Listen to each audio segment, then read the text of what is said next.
Welcome to Shit. Panic at the Dice Roll. I am your DM, Tanner Sandrock. You can follow me on Twitter at Tanner Sandrock, and these are my friends and players. Curtis. Hi, I'm Curtis. I play Calder. It is spoopy season. It is rainy and cold here, and I live for it. It is a very perfect, or my perfect version of a fall Sunday. Rainy and cold. I made coffee this morning, lit a bunch of candles, watched the birds in the bird feeder get rained on. That was fun. So the bird feeder I have hanging outside my dining room, it hangs under the eave spout, and there's this one spot where the big drips keep coming down, and I was watching this sparrow eat seeds and just flap. Just watched, and he would just sit there this is it. This is life. He just accepted it. There's 20 birds out there. I'm slowly making a coven of birds. It'll come in useful. Anyway, Keely. Hi, I'm Keely, and I play Floof. The maybe small, but is definitely mighty and also very hungry. For fish. For fish Floof. and apple pie. Yeah, Floof has a little apple pie sitting next to their bed tonight. Travis. Hi, I'm Travis. I play Elliot Montgomery. I just finished eating some dinosaur chicken nuggets because I'm an adult. And that brings us Hell to our yeah. Monty fact for the week. Oh, good. Monty believes that dinosaurs are fake. Poor And where all of the bones are put there by the devils just to fuck with us. God damn it. That's the only thing he's ever respected devils for doing. Okay. For a second, I forgot that Monty isn't an atheist. He's just angry at the gods. Be a flat earther? Is he a flat earther? I'll answer that next week on my Monty fact. Monty fact. The answer is yes. These Oh, are you good. think it's that simple? He's actually, actually, I was going to say hollow earth theory, but in this world, that's very true. That theory! Yeah. Because actually a cube. the Underdark exists. So, Yeah, that's true. Joe. Hi, I'm Joe. I play Vaka Wild Speaker, and Vaka is wrestling with some feels between what she thinks is right and what is actually happening versus what is actually happening, and dealing with some mama bear feels. Oh, Mama Bear. All the feels. Joe, I have a question for you. Yes. Does the rabbit in the portrait on your wall have a name? Professor Dibs? Yes. Professor Dibs, okay. Professor Dibs. This is what I use when I'm procrastinating writing a paper, is he's always looming over my shoulder, making sure I'm doing it right, checking my MLA citations. Did he dibs it? Yes. He That's has what his dibs? major was in. He has a PhD in binkies, and is just incredibly well dressed. Binky sploots and loafs. Okay. He loves eco-criticism, even though it's a relatively newer field. See, you asked that question, and you didn't think there was going to be a backstory to the bunny picture, but No, there is. I totally expected there to be one, and since we were asked to draw out the introduction for a few minutes, I thought it would be a good time to bring up Professor The bunny in the room. Professor Dibs. You want to know how she came up with the backstory for Professor Dibs? How? Procrastinating when she should have been doing work. Listen. Apt. And finally, somehow not interrupting the introductory sequence, is Og. Hi, I'm Og. I play Shaltari. Please tell me that the hollow earth theory is more than just surface. More than... More than just surface. What do you mean? What do you mean more than just No, surface? it definitely goes deeper. God, no. No. That was good. That was good. Travis has been on a roll this weekend with pretty decent puns. No, but seriously, that aside, what is the hollow earth theory? So there's You want me to give it to you in the context of Godzilla versus King Kong? Because I could do that in spades. The bullshit conspiracy theory thing, I cannot. It's basically that there is a second like subterranean Earth with a sun in the middle of the planet. Yeah, just And it's where you the know, lizard folk that control our government are from. God damn it. I don't know what is real and what is bullshit. That's the point. I mean it's all Well, let me bullshit, tell but that's you. the theory. You know, sprinkle in a healthy amount of anti-Semitism, and there you go. Yep. Yep. There is no Most conspiracy disclaimer. theories work. Disclaimer. That was a joke, and there is no healthy amount of anti-Semitism. Yes, exactly. Just putting that out into the internet Yeah, world. anti-Semitism is kind of like cyanide. Like, I There's don't no know. healthy I know a amount to lot take. of really old anti-Semites. all right, let's get off this topic. Please. You can follow us on Twitter at D20Panic. You can check out past episodes on YouTube, also at D20Panic. All sound effects are brought to you by Syrinscape.com, because amazing adventures deserve amazing sounds. We have a link, I think, in our About little tab. You can see our playlist if you want to check it out and use it for your own games. It's a lot of fun. See, our theme song is Sunless Road, and our character art was created by Keeley. I believe we need to update our character overlay. Well, you know what? I thought I would give it one more, sesh. One more pass. You know, actually, hey, I'll get to it in a second, I guess. Oh no. Yeah, so next week we will be here. We'll be playing. Hopefully everyone will be in costume since it's Halloween. Clarification on costumes. Can it be just a costume, or does it have to be related to our D&D characters? I will be Floof. I mean, I don't have a character here, but I have an appropriate costume that I will be wearing. Okay. Fantasy. So Scorpion from Mortal Kombat still on the table. How is that not your D&D character? Yet. I'll let you guys decide on what costume means. But All right, so I guess I'll be outlier. To be our costumes what? and then just Scorpion. Follow Alright. your heart, Curtis. Have fun. This is for you two. Hey, can you see the stars in my constellation cat, or does it just look like a blue cat? I just see Blue Cat. Fuck! see I stars. need a new camera. What? all right, so All right. probably do a recap of what happened last time. Let's see. You guys finished exploring the lost spire that was buried out in the tundra.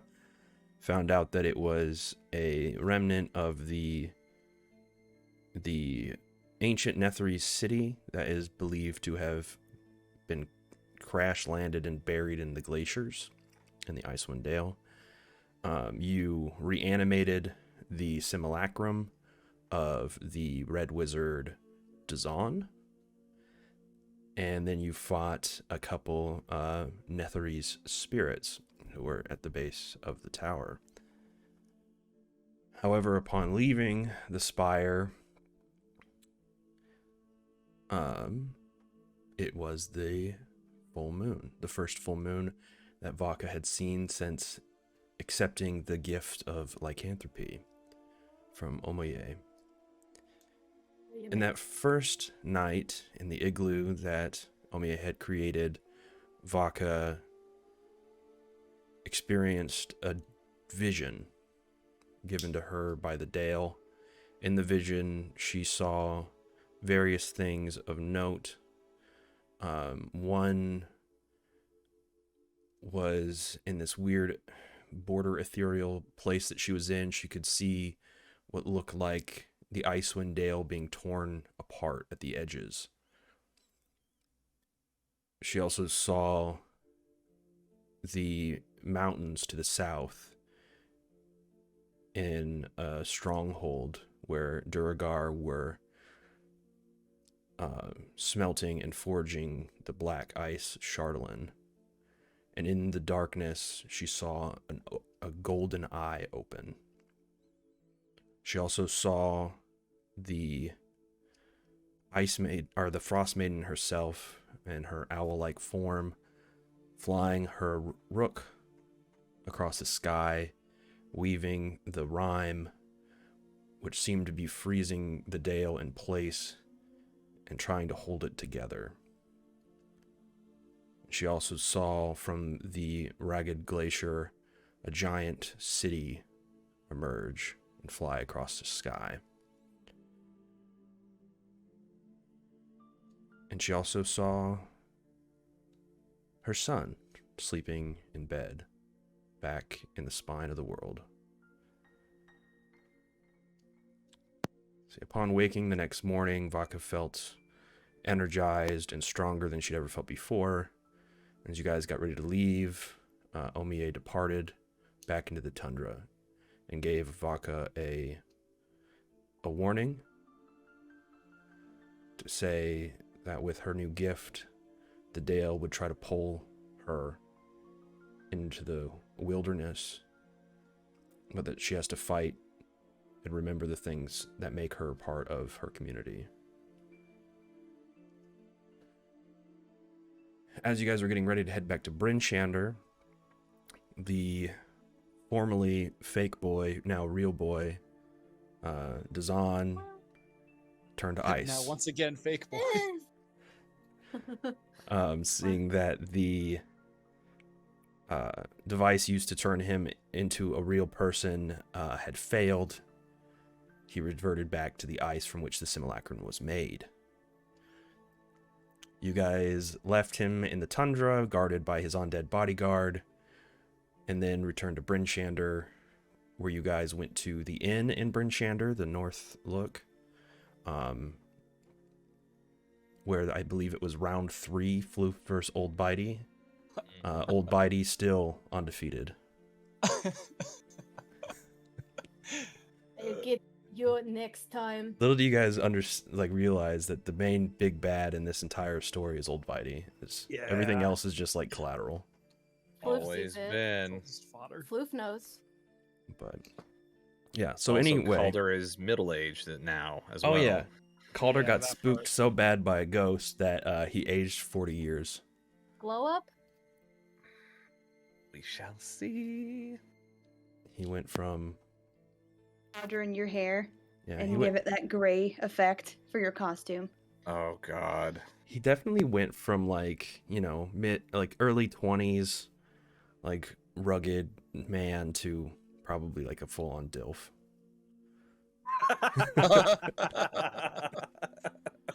Jesus. As I was working on the art for it, I did get some comments of who is that silver fox. So there you go.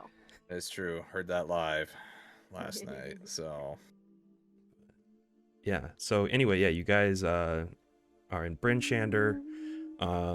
You guys are staying the night at the inn. In the morning, you plan to go and speak with the speaker. So I think we can start off there. I see we delayed long enough for Hawthorne to join us, so welcome, Hawthorne. And anybody else who's new Huzzah. tonight, welcome. Hope you enjoy this kind of lore dump heavy session. So, all right. So before we start, I want to describe a scene. So you're back in the tower, the spire that you had just left, except this time everything is upright.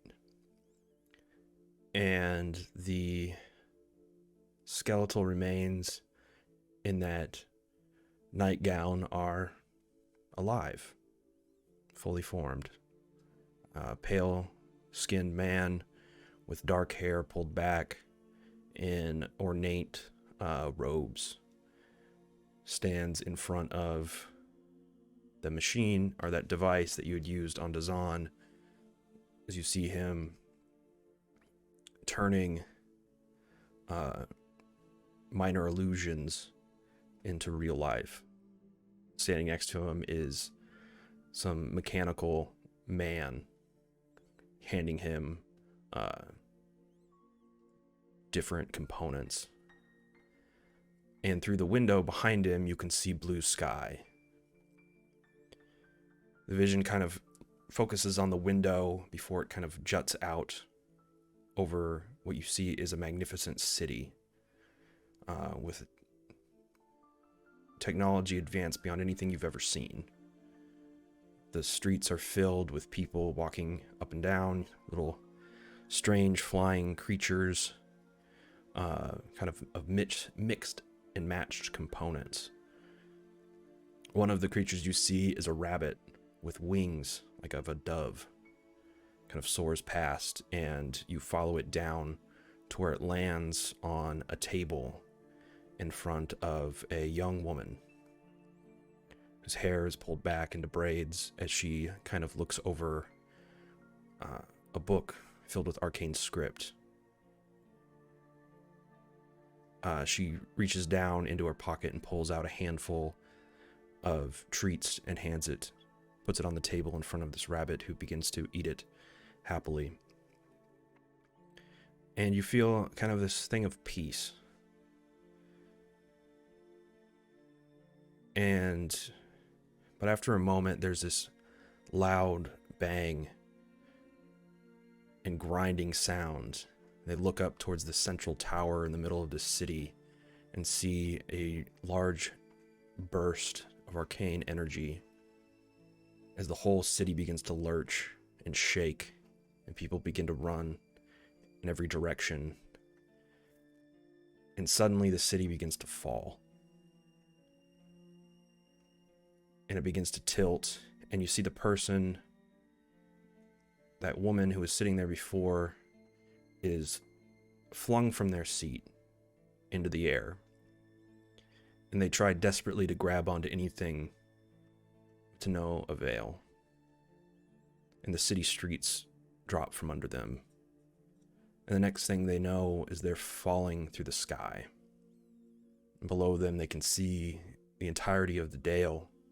However, the 10 towns aren't there. Just pristine, empty tundra.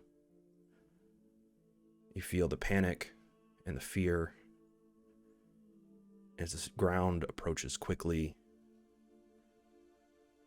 and you recognize the place where they're about to land, the Lonely Wood. But before they reach the treetops, they close their eyes, and you feel a mix of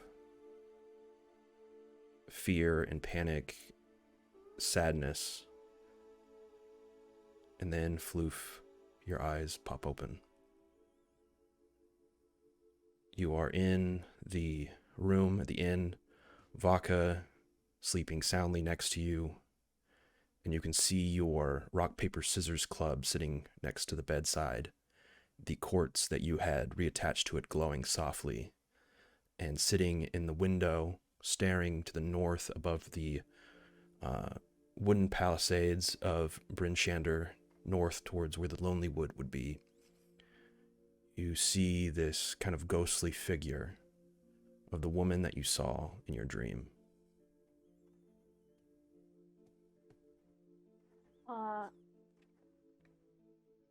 I jump out of bed and start just walking towards her,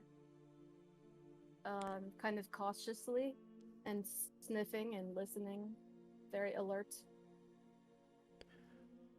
Hearing you rustle behind her, she turns to you.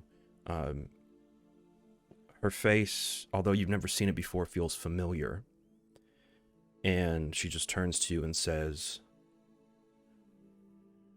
"Sorry to have woken you, little foxling." Oh.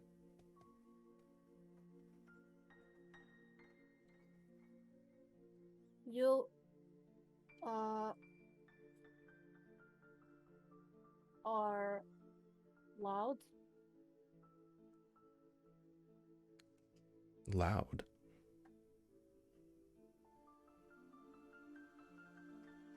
I see.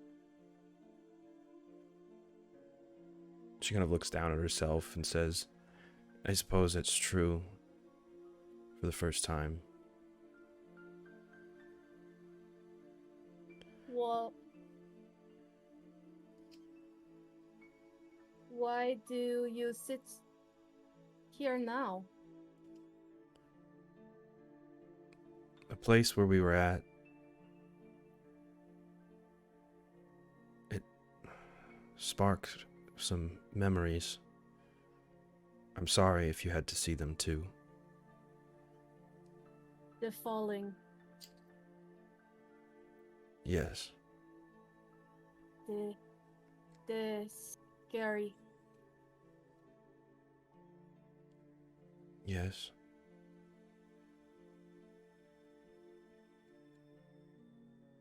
To the trees. You fall to the trees. So long ago. I can't put most of it together. It's bits and pieces.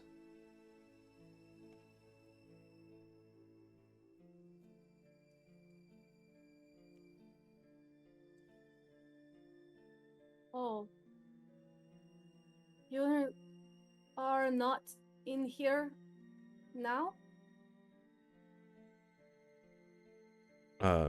She just looks at you and says, "No, I'm still there." And you see, she kind of shimmers and kind of goes into a beam of light, which goes back into the quartz and then kind of fizzles out.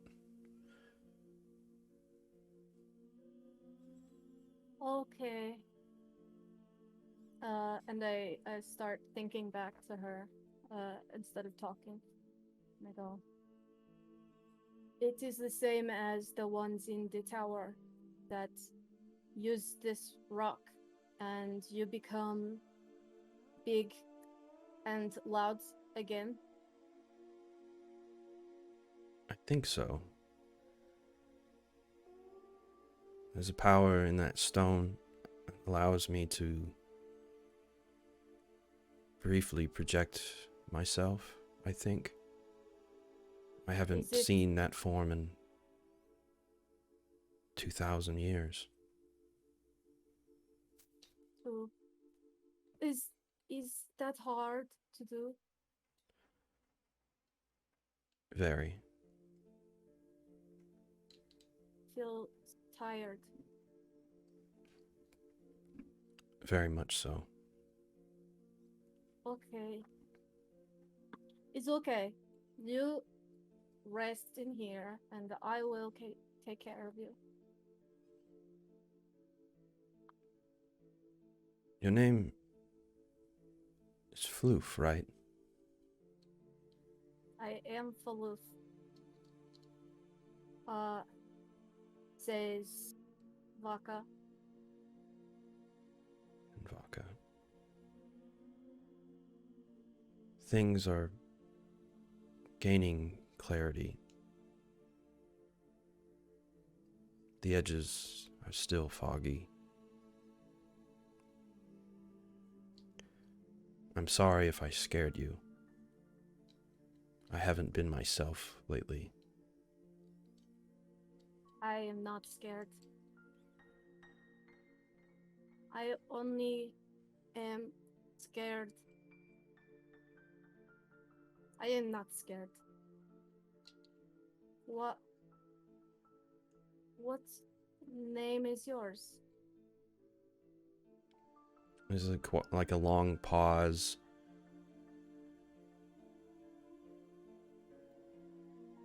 I don't remember. You don't remember name that is yours. It's still lost beyond the fog. Oh, a foggy name. Okay. Well,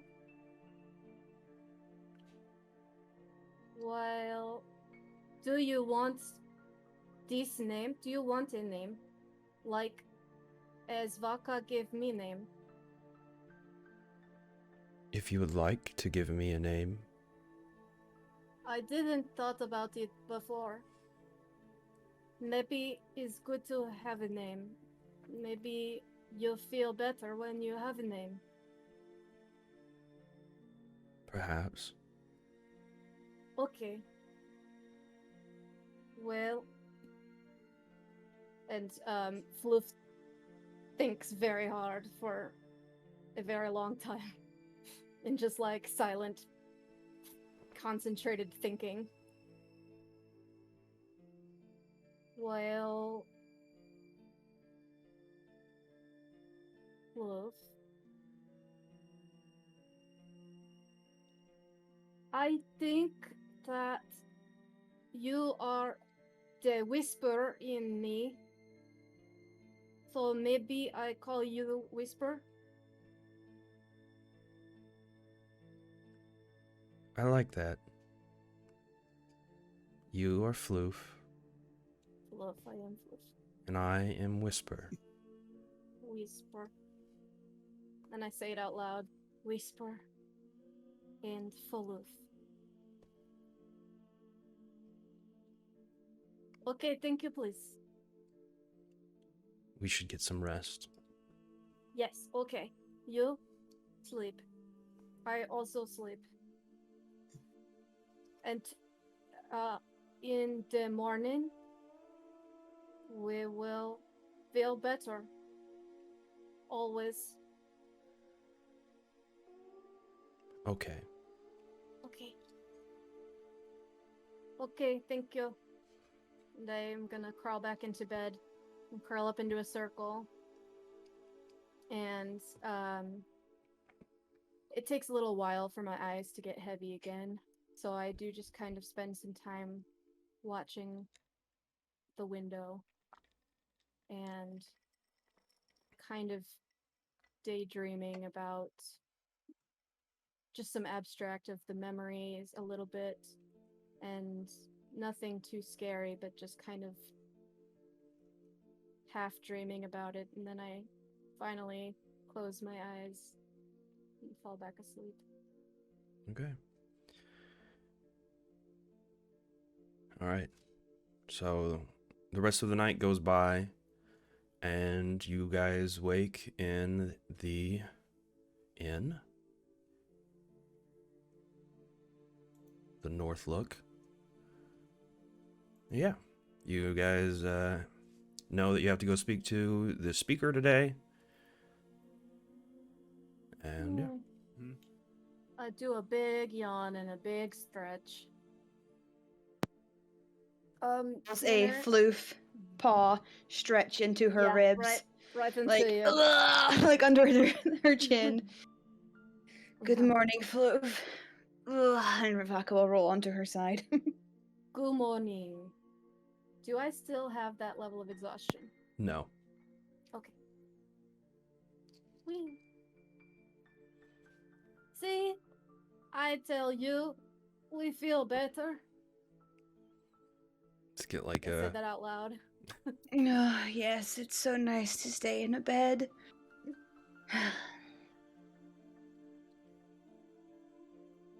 Vaka will slowly get up and get ready to head downstairs.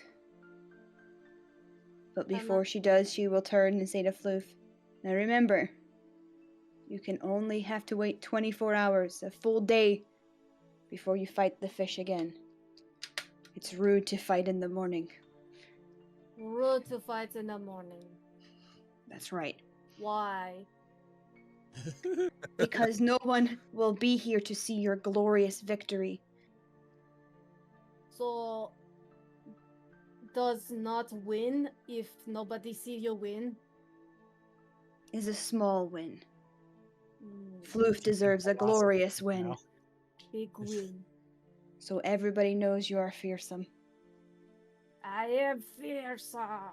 I am near the wall. And then I'm gonna run out the door and like go find all the rest of the people. Renewed vigor. If you beat a fish in the woods and no one sees it, does it make a sound? Travis, you want to switch well, up the it will music? make a sound. Oh yes, music cue changing. There we go. Thank you. Nyum. Yeah, so as you guys are in your rooms, you start to hear the very distinguished pitter patter of Floof paws on wood floor as then becomes rapping at each one of your doors. Just slamming into them and rattling at the doorknob. And then run away. Go to the next one. Doorbell ditch. No, this is how you do it. I was told, somebody told me that. Also, And just to be clear, that dream sequence was Floof. They were the only one who had that dream. my rock, paper, scissors club. I got props. I'm holding it very close because I have the quartz on it. So I'm keeping that close to me today. To my chest. We all have our own rooms. Yeah. Yeah. I think you guys all get your own rooms except for Floof and Vodka share a room, usually. Yes, we did.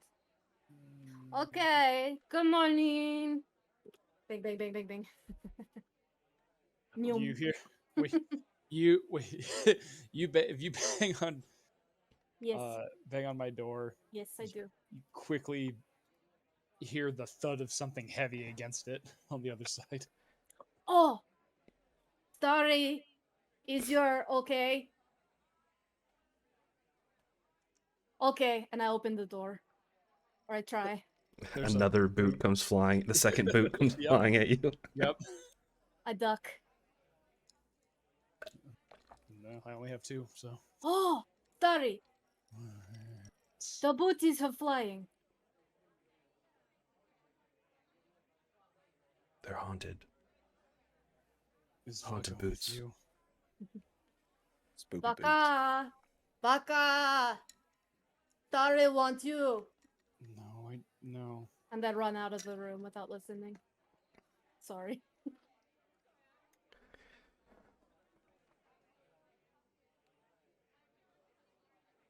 So, Vodka, you just heard Floof yell that Shaltari wants to talk to you. Vodka will probably go down the hall and not go in the room, but just nod and say, "We have to go find this speaker." And Could you- we'll make her way downstairs. Something else you heavy flies please- through the open door. Could you tell Floof to eat shit? Because I don't have the heart to tell them myself. I'll be down soon.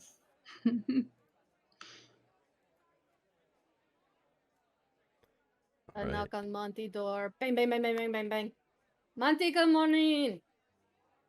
Morning. I zoom over to Kador's door. Bang, bang, bang, bang, bang. Kador. No answer. Kador, good morning. No answer. Bang, bang, bang, bang, bang. No answer. Uh-oh. That's not good. I open the door. It's Are empty. you dead? Oh no. It's empty? It's empty. I'll start doing a sniff journey to find you. Won't take you long. Just go downstairs.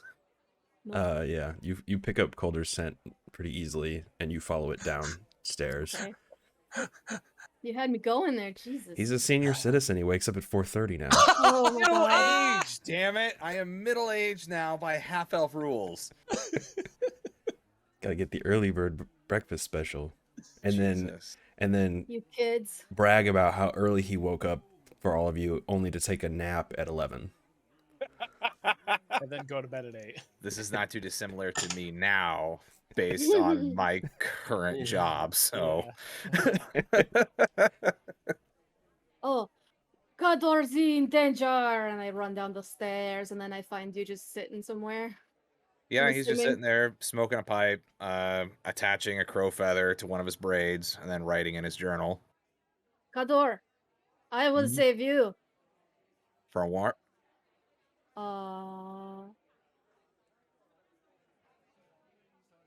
Hmm. All right. Well, I guess I'll save you too if something comes along. Okay, thank you, please. Are you Alright. eating something? Now, right now, he's just Oh, having a smoke and writing in his journal. okay. Yeah. I saved Kador. Is okay. Yeah, I think at that, probably Monty will probably be the next one down since Shaltari is a very slow riser. Yeah, Monty will come on down and sit next to Calder and immediately order a beer. I imagine as Monty orders said beer, Vodka will come to the table with 3 bowls of some type of or 4 bowls of some type of porridge or breakfast, Oh, and just gonna like put it down and be like, barley before or wheat before barley, Monty. thank you, please. Pushes his beer out of the way and puts the porridge in front of him. Monty just mumbles, "Well, that's just inefficient." He's gonna pour some of the beer into his oatmeal. Christ. It's a nice dark Yeah. ale. As Monty comes like a- down, we're all like a- sitting there with pieces of paper, like Like a "Hi, stout. Very Monty. nutty. It's like a We milk wanted to tell stout. you that we care about you," and everybody starts unfurling their intervention papers. Except for Vodka's Shaltari. just said they made me come. I Phrasing. yeah, sure. Oh my gosh. Curtis, GTFO. Monty's immediate response to that would be like, "Well, first off, you started with a lie there." I like to think that I come down the stairs as Monty is pouring beer into his porridge. Okay.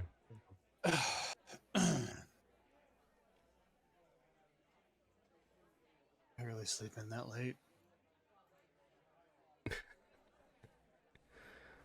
About normal.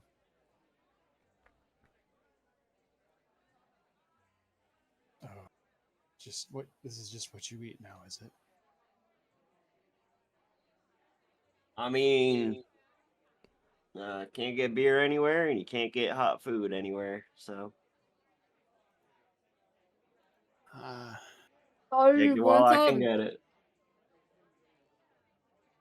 You want some? It's like all over my face. you just reach out and take it. Yeah. So you guys are all sitting around a table, bowls of porridge in front of you. And yeah, you guys know that today the reason you're in Bryn Shander is to speak with the speaker of town, who can be found at the town hall in the center of town. And I believe Calder is here. His armor Oh, his armor.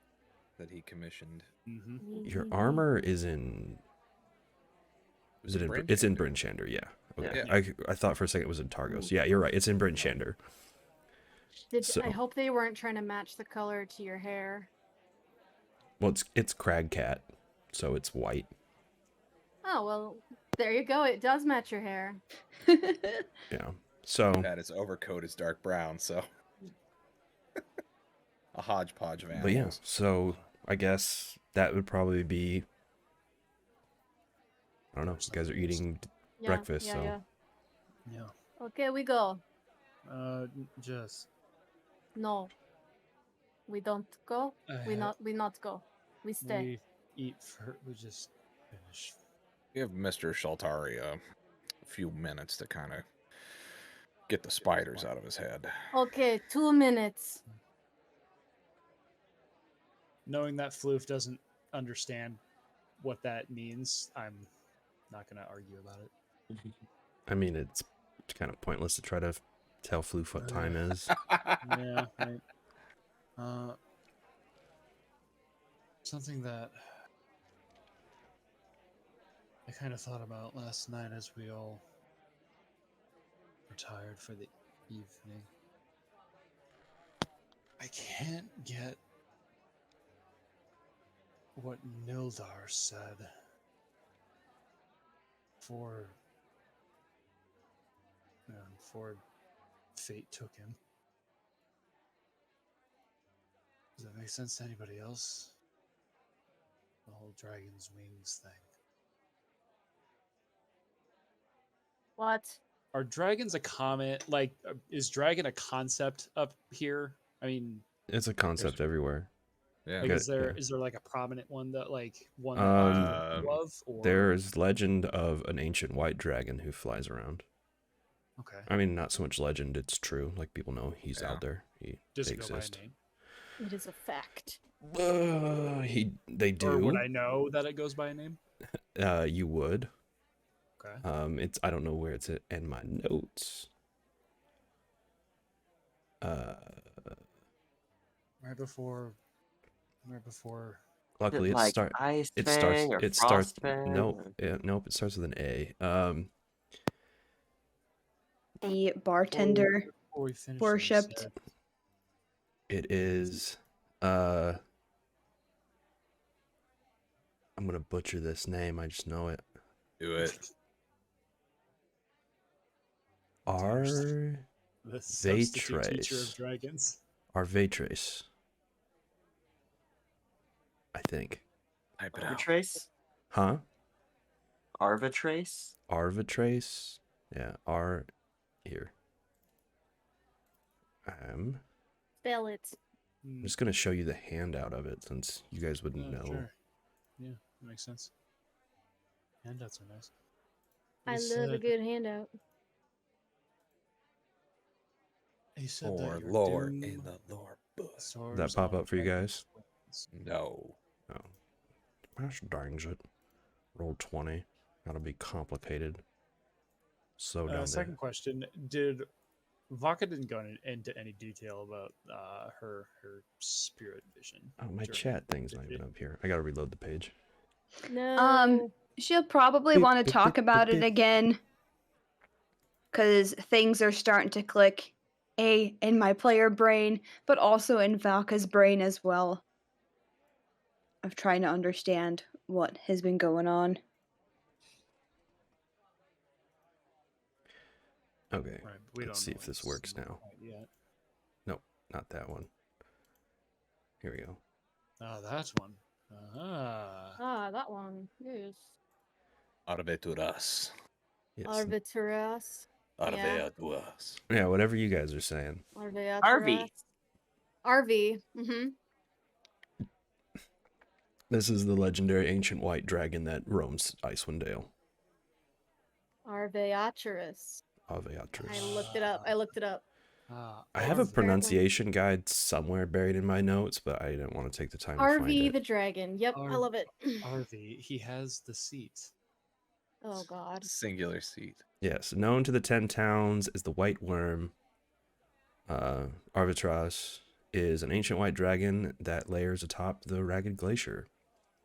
She remains the most fearsome predator in Icewind Dale, although age has clouded her eyes with cataracts. Oh. Yeah, Spooky. old dragon. Oh, she's an Do you think- old dragon. At one time, she served a wizard named Melthorond, whose frozen corpse remains strapped to the saddle on her back. Metal. Oh my. Absolutely metal. The dragon has never acknowledged his death and still speaks to the body as if it were alive. Oh, I hate that. So maybe it's a good thing I'm not a wizard, because apparently they all end up as frozen corpses. Huh. We should have shattered Corpse on that. top of a dragon. Right. We really so- should have shattered that. So yeah, if you Oh. look at that art handout, that frozen corpse, that's her old Oh my God. wizard master. So Sure. we all know the stories. Do you suppose that's who he was referring to? These stories. Hey Og, is there a way that you could turn your mic up a notch?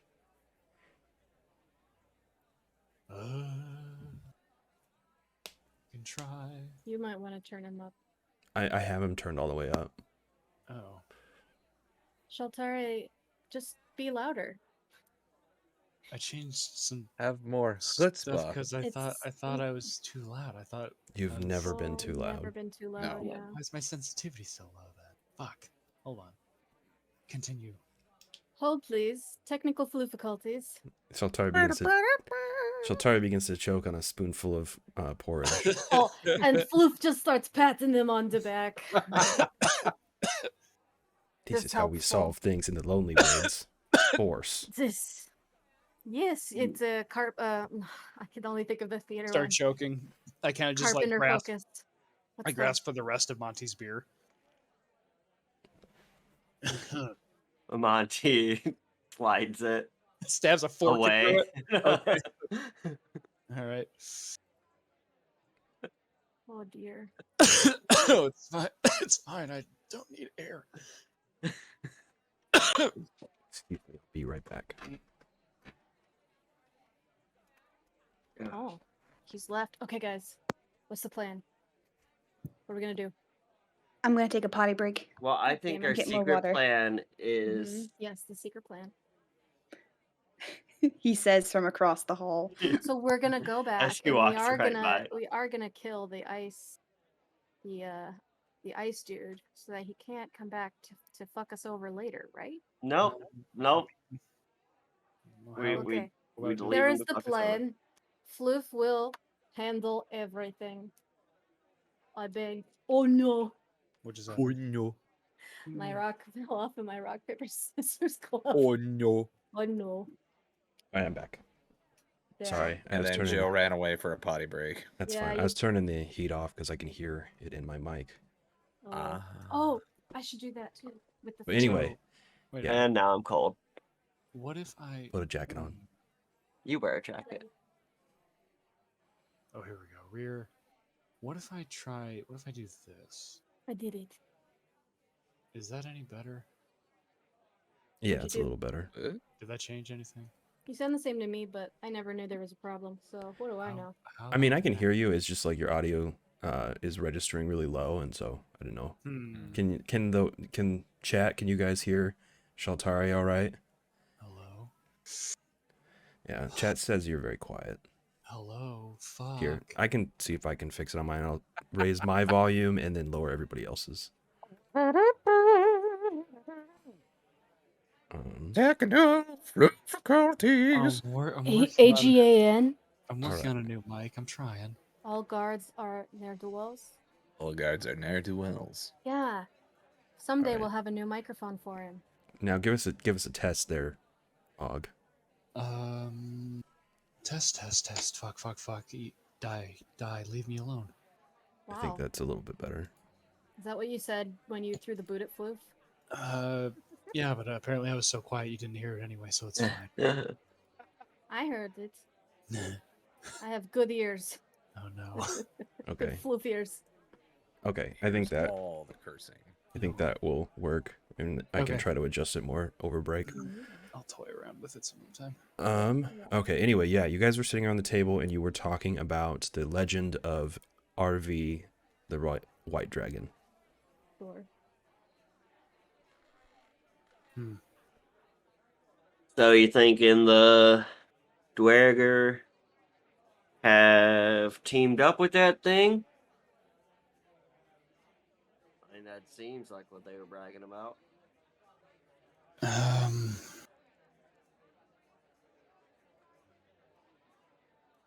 I don't really know anything else about the dragon. It's a possibility, I suppose. Oh. Can But- I make an Arcana check for what I know about dragons, particularly of the white variety? Sure. We can't play basketball. Hey. Jesus Christ. All right. You know, white dragons are chromatic dragons, therefore they are usually nefarious in nature. You know, white dragons in particular are quite dumb. Their main motivation in life is to eat. They have been known to wipe out entire ecosystems with their hunger. So it's floof, but can fly. And they often will make lairs in either frozen peaks or icebergs or things like that. And their hoard, like most dragons have a hoard. For the white dragon, they collect shiny things. They're like a magpie. And they use it, they freeze it into the walls of their lair to make their lair sparkly. They're not a dragon with plots. They're typically a dragon with Instinct. primal urge. They are Yeah. prideful, but they are easily tricked. But they're also easily brought to anger, and they will kill to protect their ego. They're so shiny.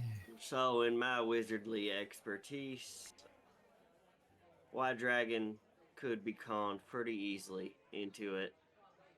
Motivated by food and a desire to grow their hoard. So, feed them, pay them. It's possible Durger could win one over to their side. I don't understand why he was bragging so much about it. White dragons, if I recall, real strong but real dumb. You also know that this particular white dragon, the one of legend, is crazy. Sure. Talks to a corpse. Like, she's gone quite Mad. With mad. It's not. I time. don't want to say mad. Like, to me, mad has this connotation of like some Like kind of aggressive Yeah. insanity. yeah. It's more like they talk to a Good for corpse on their Cocoa back. Puffs. Delusional. Yeah, they're just like Yeah. they're so old that their concept of time is muddied. Mm. Their concept of who is alive and dead is muddied. Huh. Like getting them, yeah, they're just like if you were to run into this dragon, it would be a very confusing conversation. It'd be like talking to somebody who's just not quite there in the present with you. So, And Okay. often So dipping into basically, tangents all the and stuff like that. conversations that Floof has with everybody. Oh God. Yeah, they're just a bit foggy. But White dragon floof. I don't know. I feel like there's something there Turn Floof into a white dragon 2021. that we need to be mindful of. I just thought I would bring it to everyone's attention in case somebody else had thoughts. I mean, Vaka, you've described your dream to them, right? Until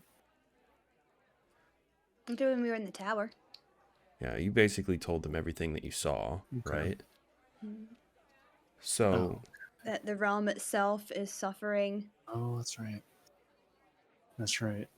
That yeah, because Vaka's gonna ask Monty a question, since it appears that of all of our parties he'd be more familiar with nefarious peoples. So we'll pick up right where Monty's describing this dragon.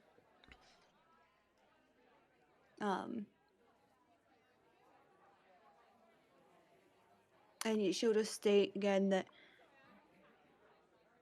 what I saw didn't look this. She kind of like wrinkles her face a little bit. The end's coming on dragon wings. What do we know about this Levistus person? You've seen them in visions or in your dealings?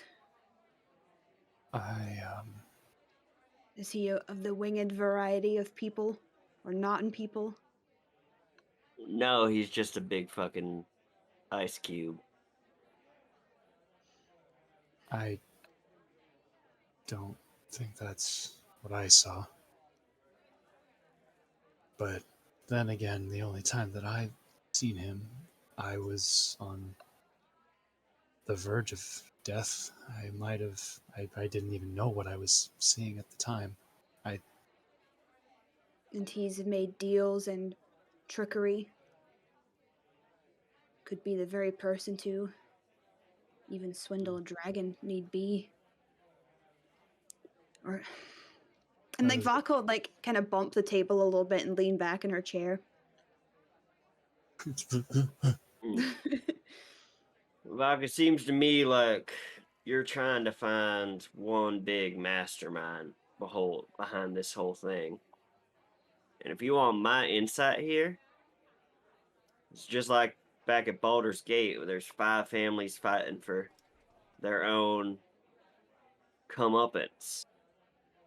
They're as much enemies with each other as they are with, well, just the common folk. I too think it would take more than just one person, even one god, to raise a city from the ground. Well, And maybe in our zeal to end this winter, this ice might be the only thing keeping us together. I think Ariel is doing this to protect us. And Vodka will kind of like breathe out a little bit. Or hear me out. Not a single one of them give a single shit about us. Maybe not, but I'm I just left trying to make my sense. boy to go and find out what was happening. And sometimes we have to hurt the people we do care about to protect them from what's to come.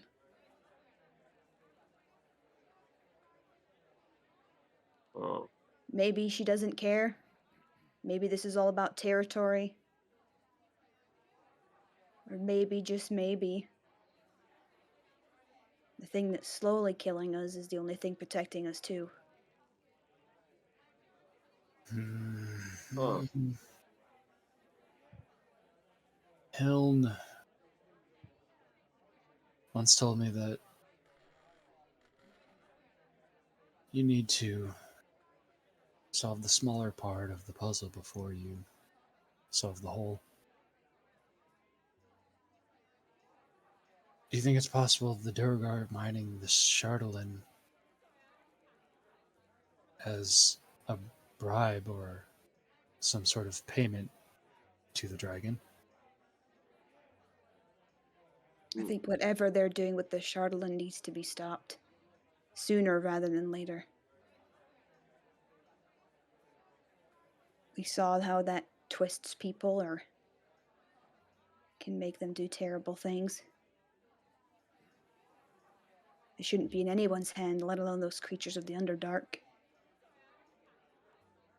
I hate to say it, but they might actually be the best people to handle the stuff. Mine's are real resistant. Tough nut to crack. We honestly got lucky for me to have that conversation with that one guy. But if their reasoning is to bring a swift end on dragon's wings, Did we, Tanner, have I confirmed or not about the chunk of black rock that I have is the same substance or not? Yeah, it's Chardolin. Well, why doesn't this affect me then?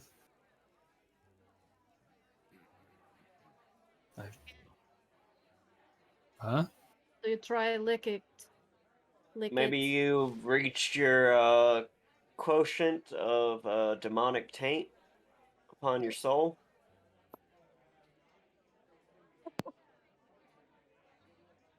Vaka has a moment where she wants to, or has stopping, as Vaka stops herself from saying, if your soul is somewhere else.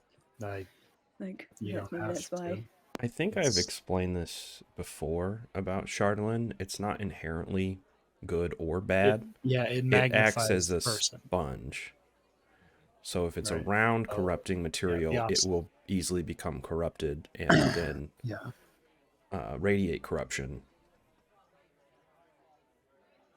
If you can assume that the piece that you're holding, if it's not affecting you negatively, then it just hasn't been around Right. enough corruption to have absorbed it. Hmm. Oh, stretchy cat. uh, Now we'll think more on it as time goes. yeah. I think I am sufficiently awake. We can leave now. End of what? Sorry. The end come on the wing. No, the end of everything. End of everything come on the wing. He means that the dragon will destroy all of us. But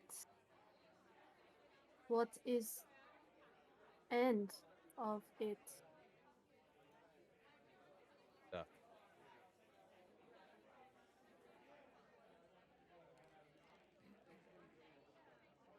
Well, it depends on if your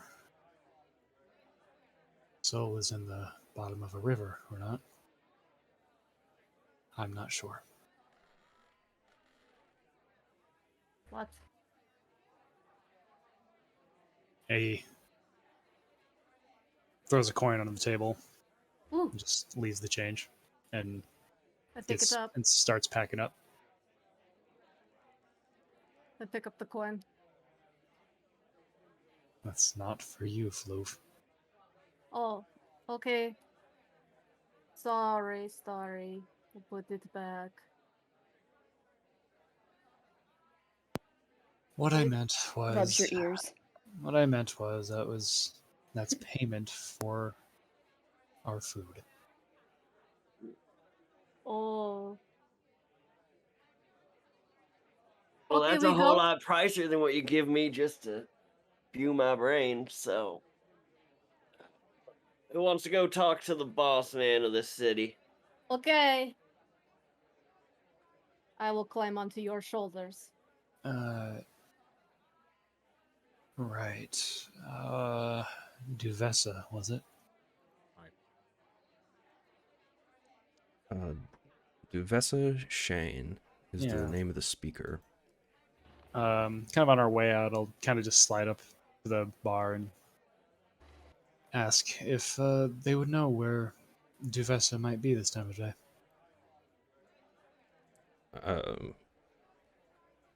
Obviously, they're at the town hall. Where else would they be? Well, I'm not from here, friend. Some speakers behave differently than others. Well, Duvessa is quite responsible. Makes sense given the success of your city. Thank you.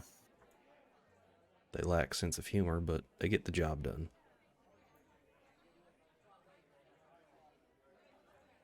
Was Monty within earshot of this? Yeah. Let's keep that in mind. All right. Look, I already dealt with one speaker very well, so I'll let y'all take the lead on this one. What hat is Monty Actually, wearing? two. Monty's got his own hat on. Yeah, Monty gave Switch hats, didn't the wizard's hat back and then was unable to retrieve it after he froze. Old Collar snapped it off of his head and slapped it into Monty's chest and given a small threat to Monty after his deal he tried doing with the wizard. Oh yeah. Ooh, you? forgot about that. Floop's head just like makes the little dent in the top, you know. It's like this. All right. So you guys leave the North Look? Are you guys headed straight Right. to the town hall? Do we want to What's swing by the closer? armor I was first? gonna Yeah. say, is the armor closer? They're in the same spot. The town hall's near the center of town. That's where the like the market is. The market square is too. Yeah. We should just Alright. grab it, because Yeah. Let's go. might as well grab it Alright. and be done with it, and then who knows where this next stuff will lead. So Yeah. Make me feel better. You have the Yeah. price that I quoted you on that. It was 500. I owe 450. Okay. Yeah, and I assume you have the gold. I did because Vodka was so gracious to bum me Yep. 450 that she was not using. Okay. Yeah, so you return to the leather worker that you had given the crag cat pelt to make a cloak for you. Or was it a cloak or was it armor? Armor, I thought. Okay. What was it, like God. studded leather? I don't remember. You were. I think I- it was it's been so definitely long armor. ago. It was been definitely so- armor. You're supposed to take sure, at notes so least I don't just have the to remember armor. things. Just. I mean, just yeah. Sounds fake. I was just told of what the properties of the armor can do. Yeah, Here's- well, Well, it what's what the plus Probably then? studded leather. what you can wear Yeah. medium armor Yes. in the highest AC. Medium leather armor is studded, right? Or is it hide? That's think light, it's- and studded armor would be bad for Calder Well, because it would whatever cap his dex bonus. whatever is the best suit. I think we studied. It would be studded. Hawthorne says it's studded. Studded leather is 12 plus dex with no cap. Hide is Yeah. capped. So it is studded leather armor. Okay. So yeah, so I mean, you it was just normal leather armor until it was put on Calder. Oh. I mean, Calder's currently my. wearing. God damn it. Calder is currently wearing studded leather armor, so I don't have to worry about the AC. I just need the props. weak. That was weak. All right, yeah. So you're able to go in. The leather worker has finished up with your studded leather crag cat armor. They pull it out from the back room. As you remember, crag cats have like that thick, white fur. Here. Yes, Stick I with two do. C's for Crag Oh, Cat. hello. That was like session. It was a long time ago, yeah. It was like 2. Yeah. So yeah, they got that like thick white pelt, and so the armor that you get is covered with that. It's kind of tufts of it around the shoulders and the midsection and stuff, but it looks very sleek. But yeah, you get a studded leather armor of spell turning. Ooh, Rad. fancy, fancy. For anybody not remembering what spell turning does. Yes. So, spell turning. So, the effect that this armor has is while wearing this armor, you have advantage on saving throws against any spell that targets only you, not an area effect. In addition, if you roll a 20 for the save, and the spell is 7th level or lower, the spell has no effect on you and instead targets the caster using the spell slot, spell save DC, attack bonus, and spell casting ability of the caster. It requires attunement. Jeez. See, So Calder will take off his current studded leather armor. He'll put 450 gold on the table. And plus the bill. Be like, thank you kindly. Throw this in as a goodwill, unless anybody else is going to use this. As he looks back at the rest of the party. Or the studded leather armor, not the crag cat. The leather worker is like, it's a little worse for wear, but I'll give you 15 gold for it. Sounds good. All right, she'll hand you 15 gold pieces back, and she'll take your old studded leather. Pleasure doing business. You come across any more exotic pelts out there, don't be afraid to bring them back. Not Absolutely. Not often I have somebody who actually returns for their wares. Barely made it last time, but you certainly got a good rapport with me now. And he'll put out his hand. Yeah, she'll take your hand and give you a firm Not shake. notice the hair difference. Who am I to judge what happens out in the tundra? It's just At a least nice coating of freshly fallen snow, He obviously. came back with all his fingers, toes, ears, and nose. That's a blessing. Most of the time it is. Monty just mumbles exotic pelts and is like looking up. That's really funny, show this. Looking at Floof. Blue is currently digging some wax out of their ears with their finger, like scratching it out. You just look at Floof and Floof turns into a mirage of one of those Davy Crockett hats. Like when someone's so hungry that everyone looks like a cheeseburger. Yeah. Okay, hurry now. Goodbye. All right. So leaving the leather worker,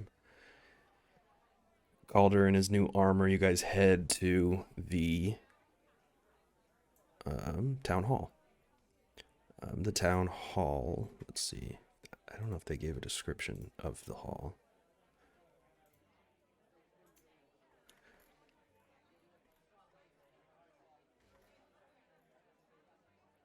Nope. Okay. So, I guess that's on me. So the town hall is a large wooden building, similar to the structures in the rest of the town. I mean, if you look at it on the map here, it is quite a large building compared to the rest. It's pretty imposing over this market square that you guys are currently standing in. Very easy to see, and it is at the entrance. You see a couple of the Bryn Shander militia. But if you walk towards the door, they don't do anything to stop you from entering.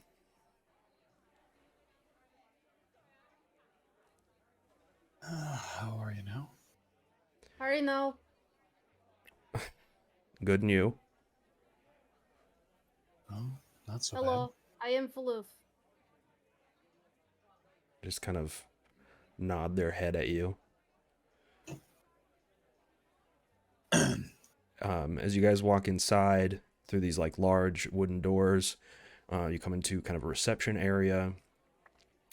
It's well lit and heated, and there are some people kind of milling about. But as you walk in, you see a bald man, kind of a goatee.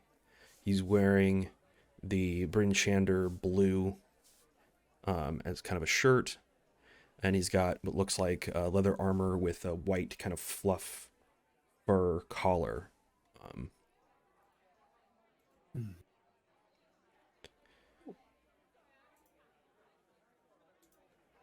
And he kind of watches you as you guys walk in, and the door closes behind you. He approaches you and says, "We've been expecting you for some time." Okay. That's interesting news. And I'm leading with my hand out to grasp his arm. Yeah, he'll reach out and give you a firm handshake. Why is that? Are you going to pretend that you haven't made quite a name for yourself here in the Dale? My name is Faloof. He kind of turns to Floof and gives a courteous nod and says, "Well met, Floof. I am Markham. Markham Southwell. Helmet. I am the commander of the Bryn Shander militia."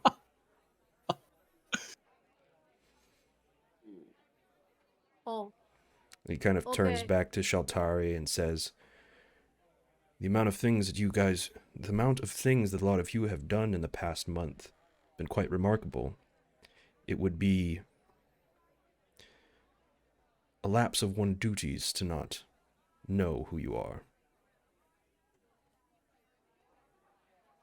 I was informed that you arrived last night.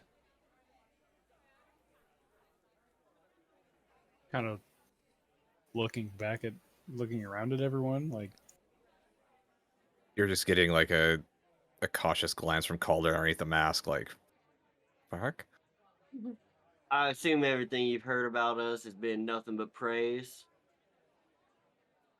Perhaps we can talk more about it in the speaker's chambers. thank you, please. oh, that works for us. We were hoping to have an audience. I'm not surprised. Monty's going to whisper to Floof, this is the head ne'er-do-well. Oh, Are you a guard? I'm a commander of the guard. Do you know this? That all guard is near the wall? He just kind of nods. Okay. That is one Oof. opinion to have, I suppose. Okay. Floof has Baka picked up. does the slow turn to Monty. Uh, Markham kind of looking at you and says, the standing guard in Brinchander is a militia. It's not a police force. We don't enforce rules or take fines. I look down at Monty. We simply watch the walls.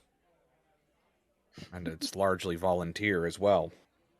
Correct. I Look, it's just making imagine us like Floof confused. looking down at Monty and Monty looking up at Floof, and then from behind Floof is just Monty, just Monty's a like, blue face, like leaning in. Monty reaches up and gives Floof a pat and says, yeah, these ones are fine. They just stand around and get paid, and that's pretty much it, right? Get paid. That's rich. That's rich. Calder says chidingly at Okay, is Monty. was. Is was. You is was. I must say that my reports on you, Elliot Montgomery, were not misfounded. Now, if you will follow me, the speaker Okay. is waiting. We go. And I'm like pointing. Like, yes, we go. And probably pointing the wrong way. So, but kind of like leaning into Monty. Are you going for the hat trick with this one, or what's your plan? I didn't see him wearing a hat.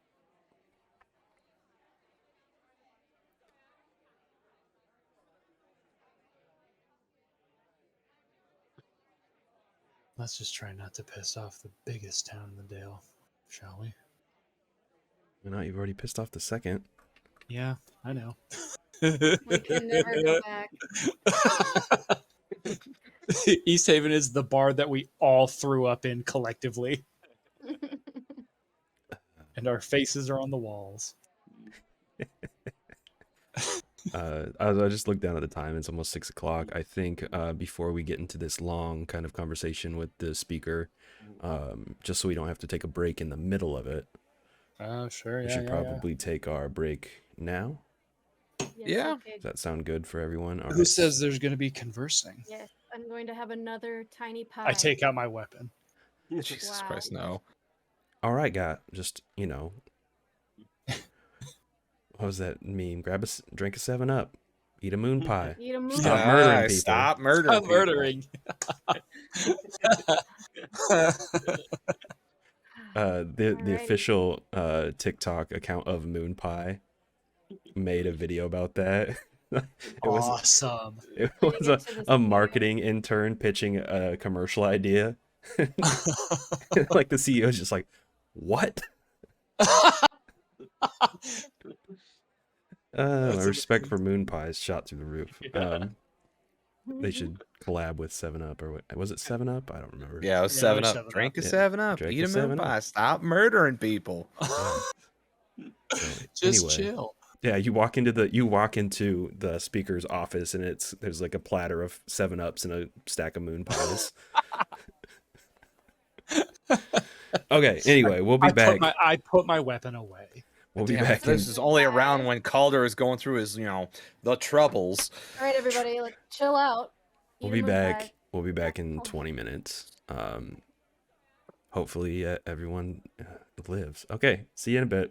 Ah, It's Kerrygold Advanced Age Cheddar, and it's really good. It's made with milk from Irish cows.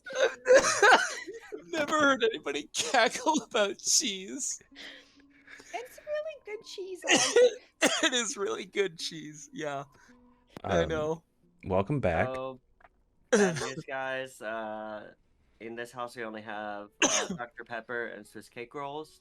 So I have Little Debbie whispering 23 different ways to murder people into my ear. Oh, well. Huh. Why? yes. What? I'm It's missing. the Sprite and Moon Pie reference 7 Up. right before we left break. Monty only has Dr. Pepper and ho-hos. Right. So why would they be whispering Because Oh. Little They're not Debbie moon is pies. evil. Yeah, And Dr. so is Pep- Dr. Pepper. Dr. Pepper is basically barbecue Debbie. sauce turned into soda. I mean, it's an ingredient for barbecue sauces. For really It good is? barbecue sauce, yeah. I'm learning so much about Dr. Pepper right now. You can actually reduce it down to a really nice demi-glaze. Ooh. That's a Anyway, welcome That's back. agenda. So yeah, we left off before break that you guys were being escorted to the speaker's office to talk to the speaker. So the head of the town militia, Markham Southwell, will lead you through the town hall and to the speaker's quarters. As he opens the door, you guys are met with a well-heated, cozy-looking office. There are several places to sit around a table. Kind of, they're not lavish, but they're comfortable, like couches and chairs.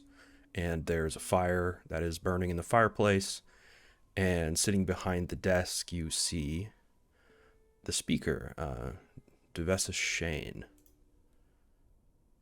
She is a younger woman. She has brown hair with bangs. She wears the speaker's garb, which is in that kind of Bryn Shander blue. And like Markham, it has a fluffy white collar. She's got kind of a stern expression. Yeah. As you guys walk in, Markham kind of gestures for you all to enter. She rises to meet you all. And she says, "Hello and well met. I have been expecting you for some time now. Markham, would you please close the door?" And Monty he kind takes of off his hat and says, "Good to meet you too, ma'am." I immediately move my limbs out of the way. says, "Please, take a seat. Make yourselves comfortable. I suppose we have some talking to do."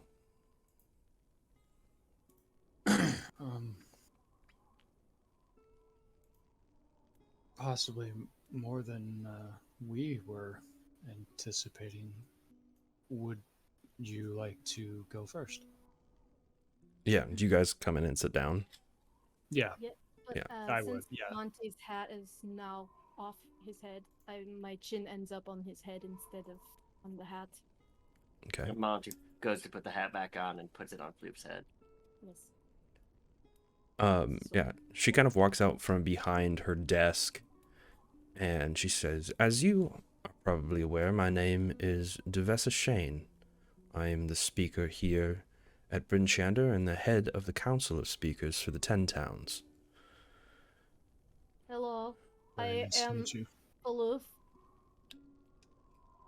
It's good to finally meet you, Floof. Okay. Would you perhaps enjoy a drink?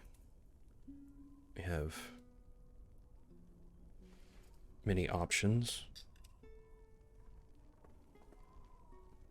It's a bit early for that, but I'll take one just to keep me warm. We have non-alcohol as well. Perhaps a glass of And accept- pine tea. I'll take a Well, tea, except thank then- you. I'll take an alcoholic beverage. What is she drinking? She Or does she have any drink on her desk? I'll have what she's She having. has a small glass that has some steam rising off of it that is pine tea Smells I'll- good to with a Floof. little bit of honey. Smells Oh, I can. very Oh, good to Floof. I can detect that. Oh, Then mean, I will. I would love some pine tea with a little honey, if you don't mind. yeah, she will grab a teapot and fill you up a glass and place a kind of a jar of honey on the table. I'll split it 50-50. Yeah, she will go around and serve you drinks and then sit down with you guys in kind of the circle of couches and chairs. So, as I asked before, it seems introductions aren't necessary. Would you like to go first? Necessary, no, but for professionality and custom's sake, I suppose they are. Yes. Of course. You're right. I'm sorry. My name is Shaltari. I hail from Tourmaline. And these are my friends. Elliot Montgomery, very good to meet you. You as well. Aldersolve Blade. Not to be too forward, I expected a man much younger from the reports I've gotten. Well, the wild does things to people. She just kind of nods her head and understanding and just acceptance, and we'll leave it at that.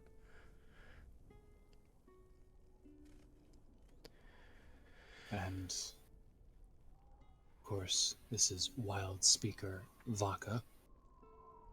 And you've met Floof. Hello, I am Floof. She kind of nods her head towards Floof and then kind of turns back towards Vaka and says, "Yes, Goliath representative from the Akhenathi clan. Haven't... a member of your clan has not graced the halls of Bryn Shander in quite some time. I hope that you have found your stay here quite comfortable." This would be north, technically, right? Yes, this is north from where you live. I envision everybody's head just slowly turns towards Vaka. Huh. Vaka will kind of like straighten her shoulders a little bit. Sorry. It has been a long time since anyone of my clan has come north. And like she has like a little moment there to herself, and she kind of leans forward. Representatives of the Akhenathi, have you met with anyone from the Worm Dune? I'm afraid you are the first Goliath that I have seen north of the mountains in quite some time. And she like kind of like settled back in her chair. there's a little twinge of pride there because my people sent a representative and they clearly haven't or haven't made it this Competitive. far. Yeah. It's a little competitive thing in there. And she kind of settles. Sit down with like a little smirk. Well, first, I would be remiss if I didn't thank you all on behalf of all of the speakers of the 10 towns for what you have done for us over the past couple months.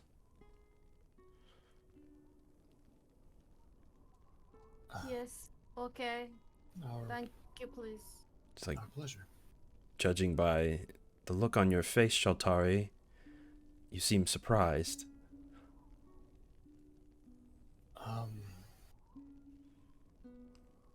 Just humbled, I suppose. Well, so what finally brings you here? I assumed you would The- come eventually, but I'm curious as why now? The dogs. They bring us here. The first time. As always, as a DM, I just don't know how to respond to floof. I really don't.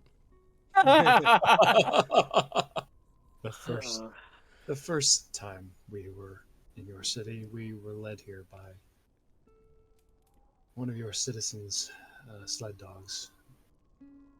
That led us on a different venture, but Yes, I'm quite aware of your trip to Calvin's Cairn to retrieve one of my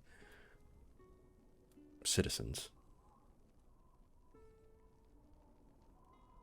What brings us here now is that one of our associates, Helm, may she rest, had notes directing us that you may have some information on a person of interest. May she rest? Yes, unfortunately, she fell victim to the killer who had been traveling the 10 towns. We've managed to put a stop to those actions, but not before Hiln passed. Interesting.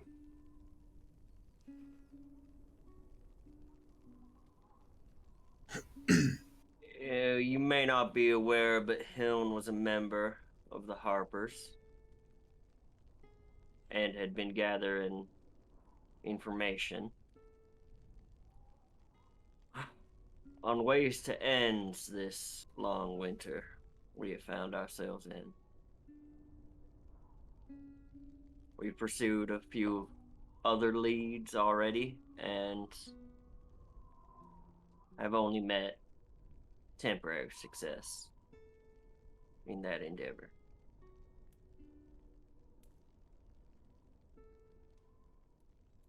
Find the sun.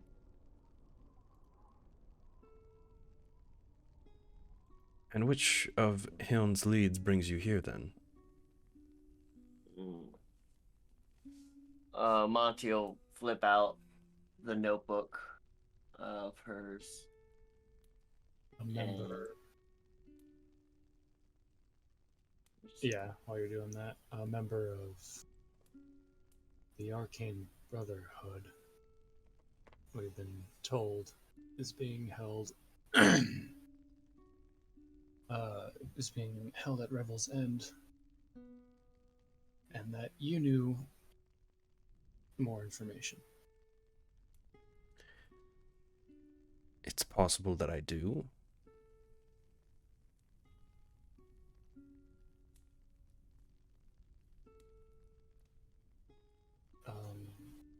And she Okay. just kind of Yes, looks, just kind of looking over all of you and says, "And I'm willing to tell you about him. But I have a sneaking suspicion that you're not telling me something. If you sensed I had more questions, we're also curious if you've noticed any Durgar activity near your city. There have been reports throughout the 10 towns of things going missing. No sightings of Duragar within the walls, but I have seen the reports out of East Haven, as well as the ones out of Karakonig.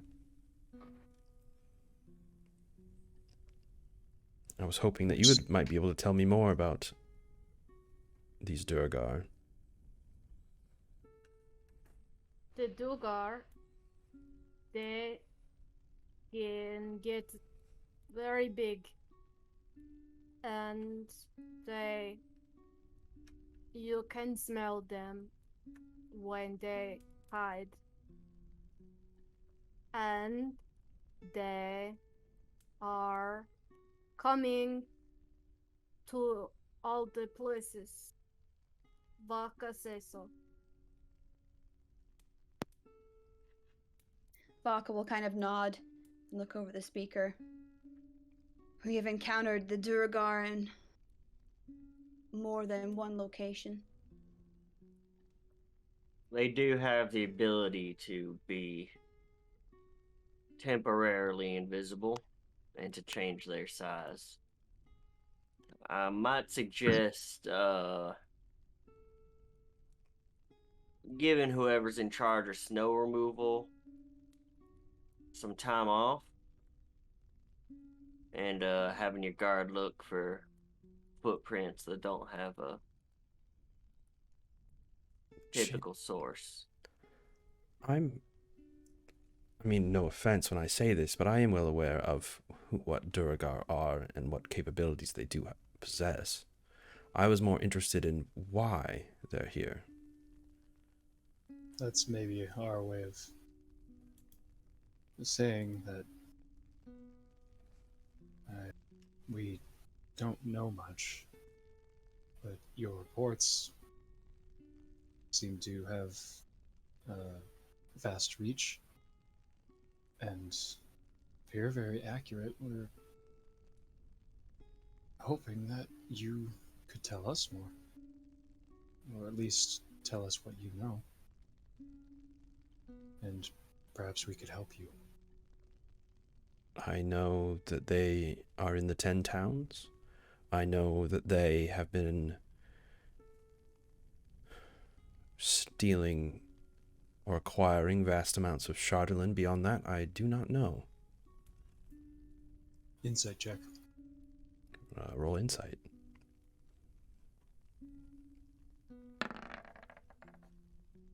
Ooh. She is telling the truth.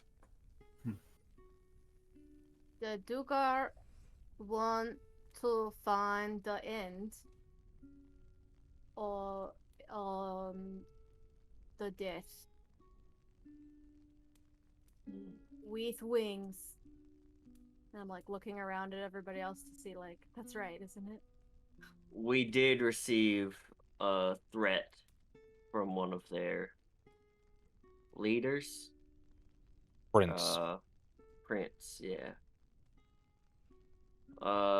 He claimed that our end or our doom, was coming on dragon's wings. Yes, or doom.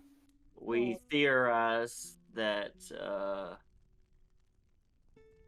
they've made some sort of alliance, possibly with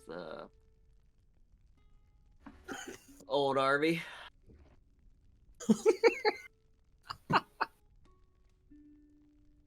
Don't eat it if it's old. But most importantly, we may know where their base of operations is. This threat came straight from the mouth of Prince Nildar Sunblight before he passed. Hmm.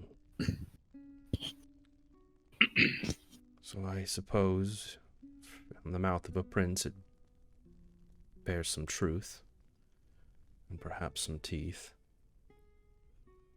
Yes. He has teeth. Yeah. And Sunblight being the name and Sunblight being where they're holed up, it appears they've taken over the fortress in the spine of the world. Hmm.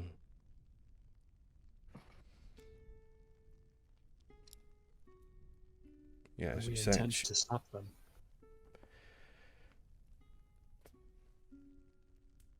But we will need help. what kind of help?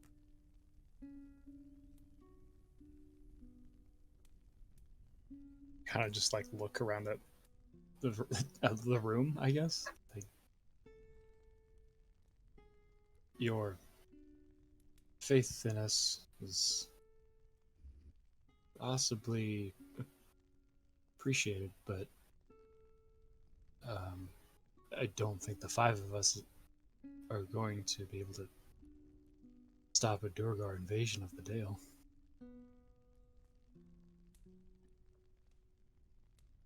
Yeah, y'all don't have like some ancient relic dragon slaying sword buried beneath the town, do you? No. Insight check, no. I know it. I know it. Okay. The not the not near the walls. They stop, watch the wall. They get the paid. They fight things. They fight the Dugar with me.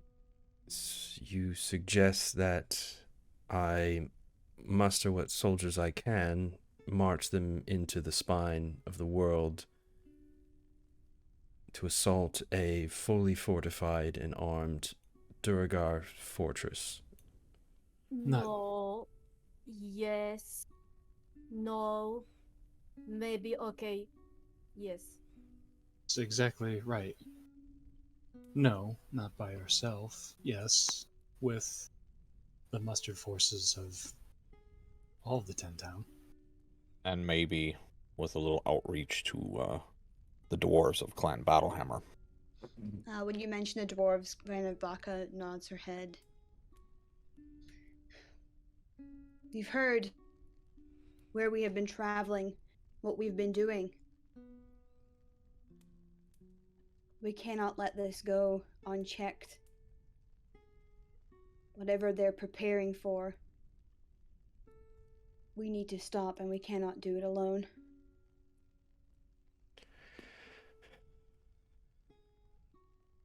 I know it's a big ask. We've asked the dwarves so much, they've lost so many. I don't even know if they'll answer our call for help. Yeah, they've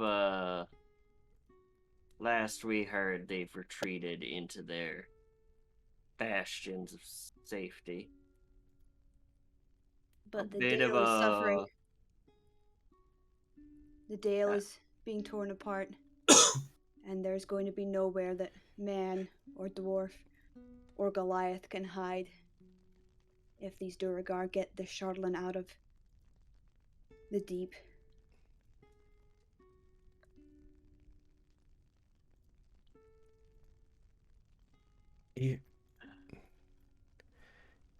Even if I could muster an army for you, at most, Bryn Shander could supply 250 soldiers. The rest of the 10 towns, given time, could maybe bolster that up to 500. But marching an army into the spine of the world,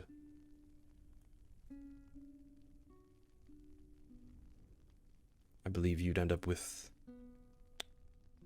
500 lost souls. It's not really a terrain for armies. Much less in an endless winter. Doesn't make for soundest of tactics. I mean, if the Duergar plan to attack, are we not safer behind the walls of Bryn Shander They are not the than ones that will scaling attack. the mountains? The Duragar attack, they'll be fully prepared. If we can jump on them now, we might stand more of a chance. That's the issue. I can't snap my fingers and have 500 soldiers appear on the walls tomorrow. It's You know what I personally would do in their position is walk into this room with the head of the town and the guard captain, take you both out with a highly trained team, and then nobody's going to be able to muster the guard. So, why don't we go do that to them?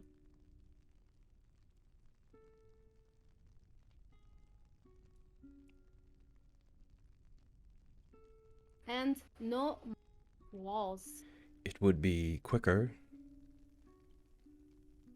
to send a small group to Sunblight to assess what the actual threat is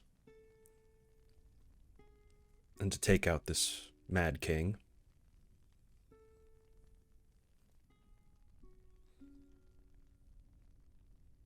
It's not the threat of them attacking.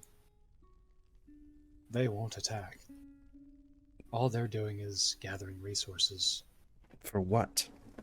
for Ervitrace. And you're certain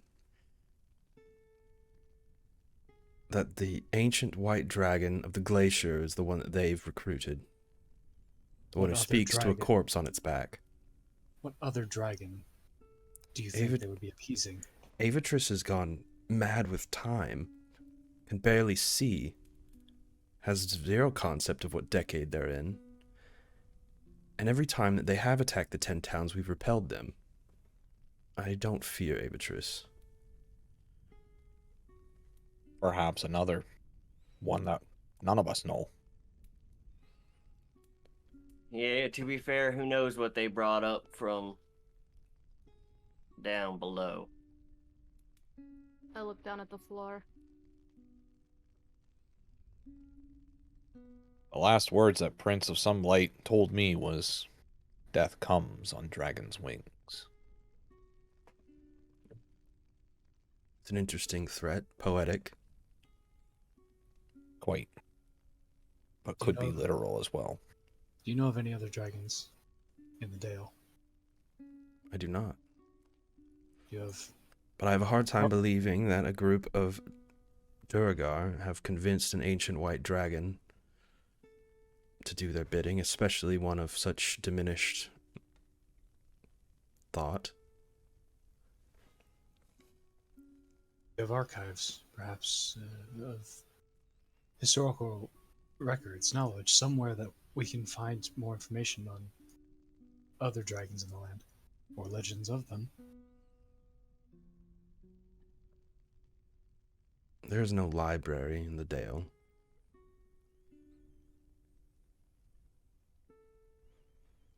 Well, why the fuck not? And just like downs the rest of the tea and just kind of drops the cup onto the saucer. I apologize if my frustration is showing, Speaker, but it's one thing to be rational, it's another to not seem interested in protecting your loved ones.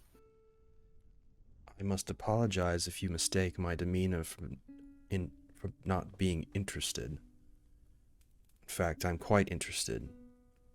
My entire charge is to protect not only Bryn Shander but the 10 towns itself. But I will not let my emotions cloud my judgment and lead me down a reckless path. Now, I could do as you suggest. I could send word to the other speakers, muster an army. They could probably be here in the walls of Bryn Shander in 3 to 4 weeks, fully armed and ready to march on the mountains. But what happens in that time, if whatever weapon it is that the Duergar plan to unleash is unleashed?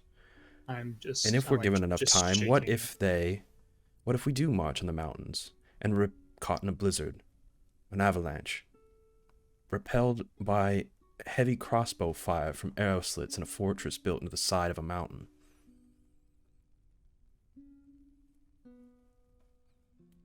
You would make a graveyard at the foot of that fortress. Right. And then all of the fighters throughout the Dale would be dead in the mountains.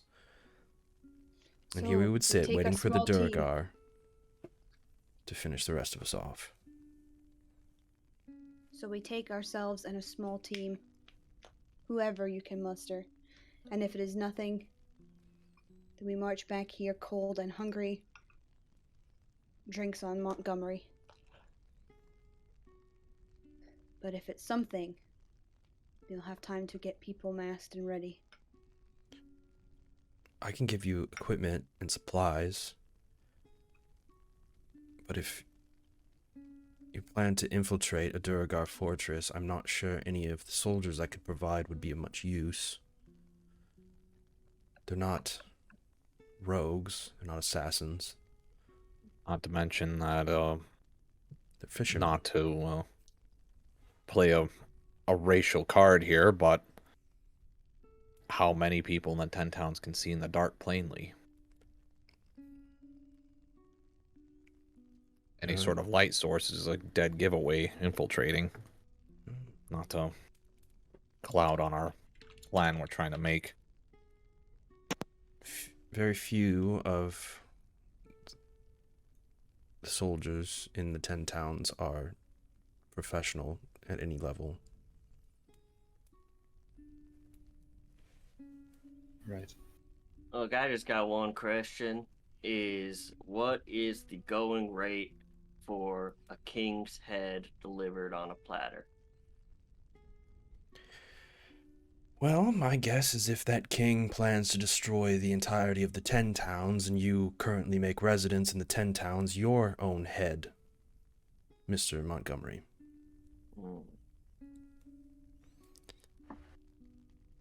I think perhaps self-preservation might be of more value to you than gold. You'd be surprised. Yeah, you would be. That aside. You're right. I don't think you're arguing logistics of raising an army. I think the only way we're going to find more answers is from the source.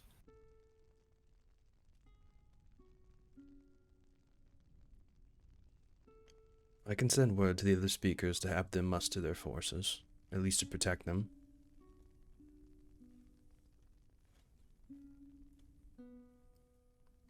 A full-scale assault is, you're right, reckless, but guerrilla tactics.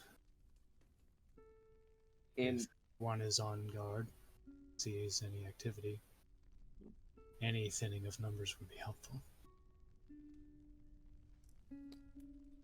Monty's gonna make eye contact with Chaltari, and he'll say, it also would probably be prudent for the 10 towns to not let any resources go to waste in, say, pointless sacrifices to an uncaring goddess. You saying this out loud? Yeah.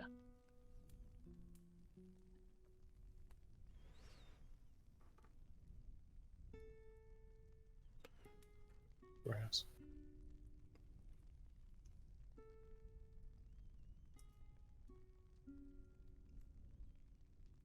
You said that to Shaltari, though, right?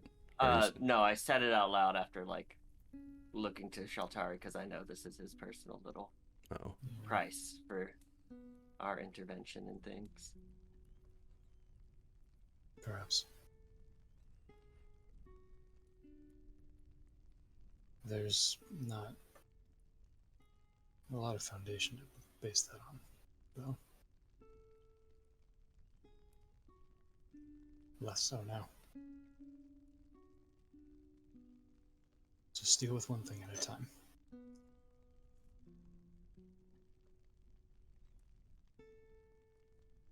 Do you have any more tea?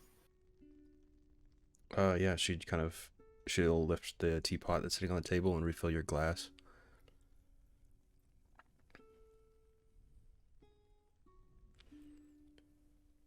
Well,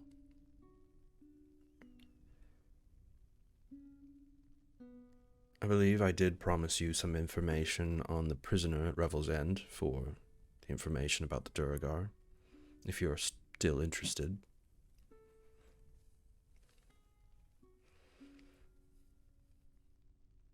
No one won't hurt us. Interestingly was. enough... His was. Interestingly enough, your friend Hiln did come to me maybe a month prior, asking about the same man. He is a member of the Arcane Brotherhood by the name of Valish Gaunt.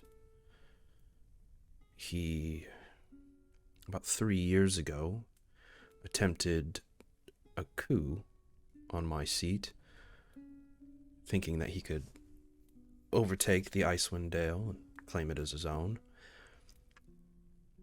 However, his attempt was thwarted. Rather than being put to death, the Lord's Alliance thought to just send him to Revel's End, and as a means of not provoking the Arcane Brotherhood any further. Oh, Hiln was hesitant about going to Revel's End herself, which I don't really question. Most people in the Dale have no real desire to step foot close to a Lord's Alliance prison. But I'm not sure what information that he can give you, seeing that he's been behind bars for a year longer than the Rime has existed.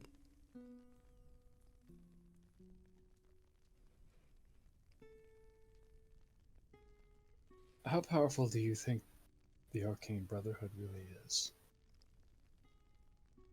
Powerful enough to avoid their anger, but seeing as in the 3 years that he's been rotting at the end of the world, there has been no attempt to rescue him, it appears to me that the Arcane Brotherhood has cut their losses and forsaken Gant to the cold.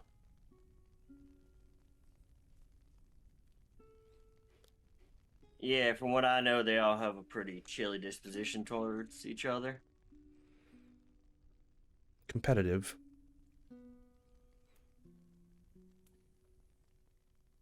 Not very brotherly. Perhaps not for most families.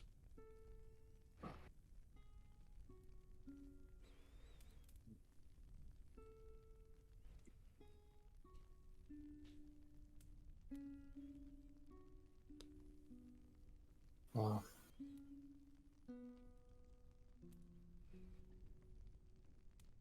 I finished my tea and stand. Okay. If we need anything else from you or you from us, will we be able to meet you again? My door is open. If you need any equipment, you could speak to Markham. He'll make sure that you are given what resources you need. Any that we can provide, that is.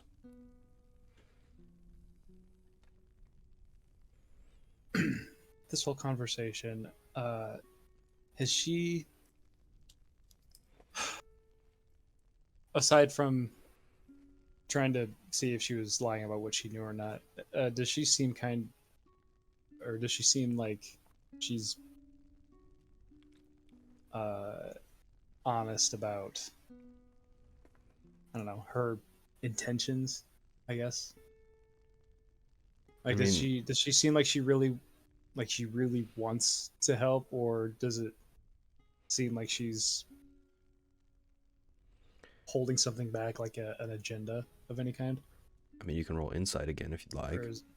Okay, wasn't sure if like that was enough context to gather that or not. I'll try it. Fuck. 17. I mean, from the conversation, she appears very professional, polite, but cold, and kind of calculated. You haven't caught her in any lies. She is very tactful with information.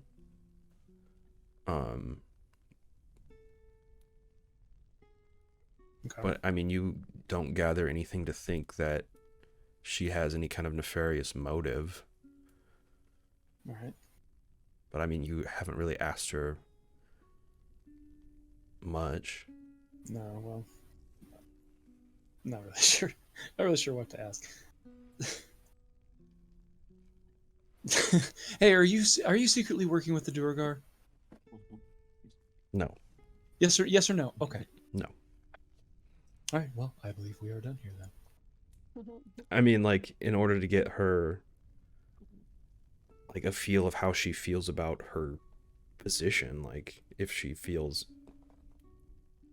like she's here to protect the town or not, like... Yeah, I was just looking for any reaction to, like, anything specific that we've mentioned. The Duergar, the dragon, or, just... Yeah, no, she doesn't have a lot of emotion.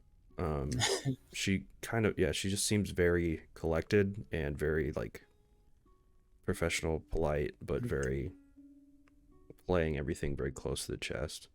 Mm-hmm. But she, like I said, you haven't caught her in, like, a lie. She hasn't given you any reason not to trust her. Right. She's guarded. I do wonder, your guard captain spoke very familiarly of us and our exploits. Yeah. We all been keeping an eye on us, or just picking up rumors? And if so, what's the general? I've been Flavor. keeping close tabs on your exploits since you left Lonely Wood. You begin to get reports from the speakers about a group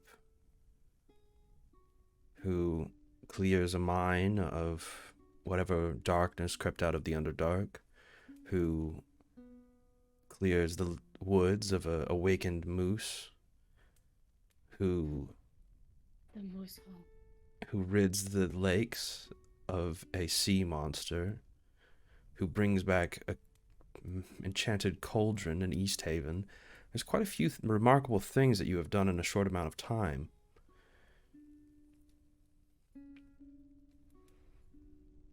It would only make sense for the Speaker of Brinchander and the head of the Council of Speakers to know of such a group. Are you still trying to decide if you trust us or not? I think whether or not I trust you is irrelevant. Really? I think you have displayed a great amount of skill and ability. And if you haven't noticed, the Dale and the 10 towns are in a bit of a dire position. Now, if you can somehow help us find a way out of this, well, I don't think my trust factors into that. If you choose to not help us, then I don't think we're that much worse off than we already are.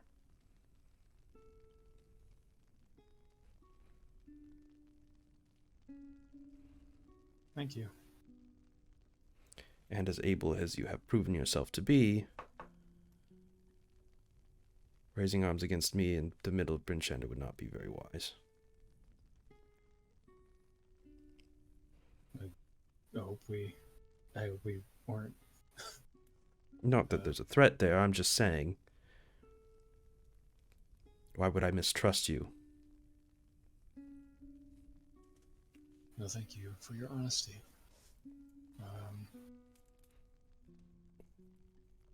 Perhaps we'll reconvene tomorrow and discuss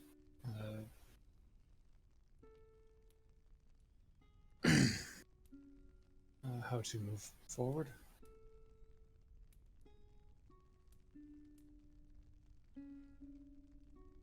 If you'd like, I suppose if you'd like to discuss that while not in my presence, that is your right. We want to discuss it in your presence. I don't have anything else to say at the moment, and your time as speaker, I'm sure, is valuable. There are a few things more valuable. There are a few things more worthy of my time than discussing a way to stop the destruction of the 10 towns. But who is this valuable boy? What?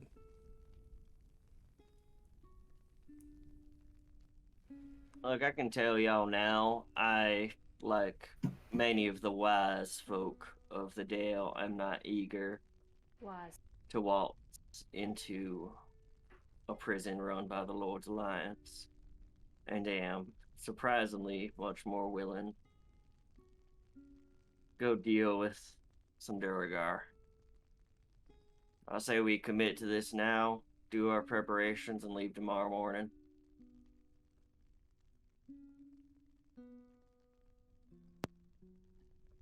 Her chair back, it kind of grinds on the stone floor of the chamber and looks at the party and says, I'm inclined to agree with Monty. This business at Sunblight, we can't wait. We have to know what they're doing now. We go. Is there a window in this room? There is. You'll wander over. And unless this prisoner has crucial, valuable information about the Duragar, I think he's waited behind bars long enough. We have a bigger threat.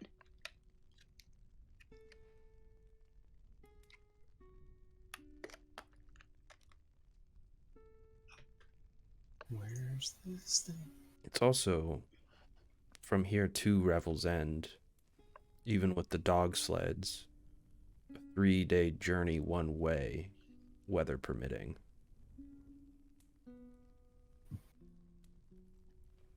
Yep. If you can't tell, Vodka is firmly on the we are going to Sunblight camp. Right.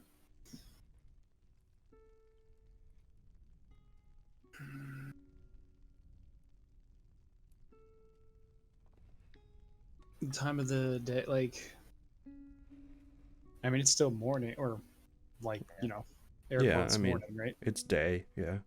It's probably about noon, so it's the brightest that the sky is, which is like a twilight.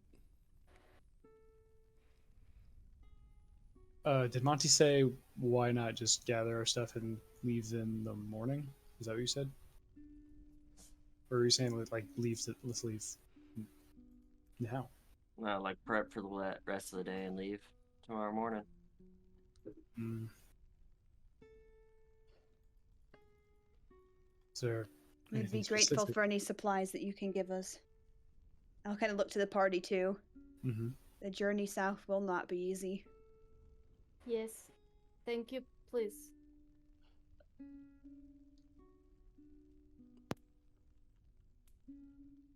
I climb down, but I'm still wearing Monty's hat. What? I mean, could we get supplies? Is there anything specific? I turn to Monty at this point. Is there something specific that you want or require? Calder did point out one of my few failings, which is seeing in the dark. Not sure if this place has magical remedies for that around here.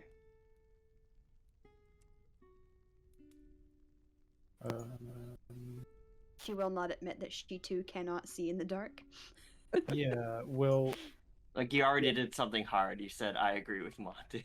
yeah, Yep. I'll let look back to the speaker. Like, is there any reputable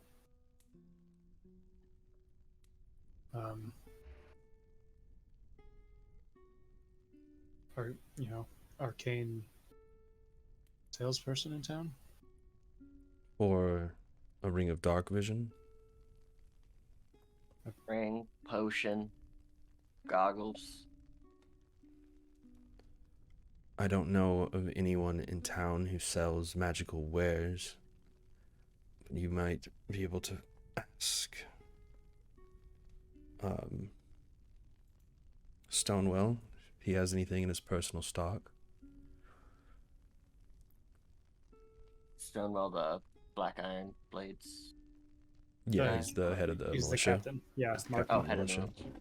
Mark him. Yeah, is he? He's Oh, in yeah, the room. right. Is he not in the room with us? I thought No. he closed the door. He closed the door with him on the other side of it. Okay, I see. Okay. Okay. You see, she kind of stands up and goes over to her desk, where she opens a drawer and pulls out a scroll, and kind of walks back over the table and rolls a map of the Dale out.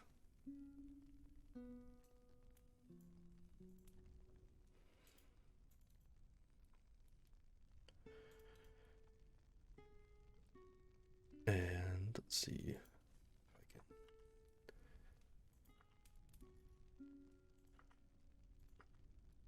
can. And we'll point to our mark Sunblight. Right. So she marks Sunblight on the map. And she says, you have two main routes to the mountains. You can either travel east to East Haven and then south, or you can head down through Goodmead, Dugan's Hole, and around the southern side of Redwater. I would suggest the latter. I'm not sure you'd want to be in East Haven right now. And why is that? Well, after the speaker lost the Chardellin figurehead, the townsfolk lost confidence in him, and a zealot of the Frostmadien seized the opportunity. I mean, one thing is the cauldron, this next with the figurehead, both. Yeah, it was not a good week for him, I'm afraid. That bitch. My I don't reports think have that it man's is. had a good week in a long while. Well, my reports say that him and those loyal to him are currently being held in the town hall. But East Haven is currently being run by zealots, so I presume one specifically about yay tall, white scales. yes, that would be the one. But if you take the southern route through Dogan's Hole, it's about, let's see, taking the roads. Goodmeads, Dogan's Hole is about 16 miles. You can do that in about half a day on Dogs. dog sleds. And then Yes. circling around the bottom of the Red River, you can get, it's about 30 miles total. So another 15 miles from Dogan's Hole to the beginnings of the mountains. And there you have a choice. You can either take a 2-hour treacherous cross through the mountains, or you can go around. There's a path. It'll take 8 hours. While we're looking at a map, can you tell me if there's anything roughly? And Monty like closes his eyes and spins a little and recollects the distance. It's gonna point to wherever he's feeling where the shield guardian is. The shield guardian is way over here. Where? Oh shit, that's Like way Did you shift? next to. Could you shift ping it? Oh, I see. It's by the Worm Dune Crag. Oh Jesus. Okay. Oh, anything of note out there? Dunes. Worm Dune Crag. The Goliath Village.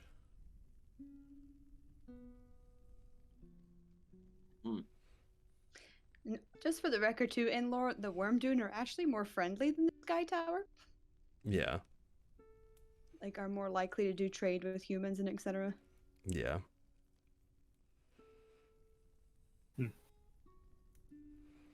Oh, damn, we far away. Yeah, we are. That's why we're running out of time. Very, very long way.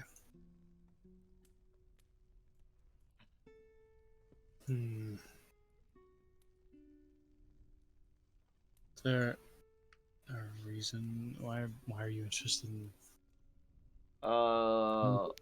I've learned of an asset out there that I might have access to, but I think with that kind of distance,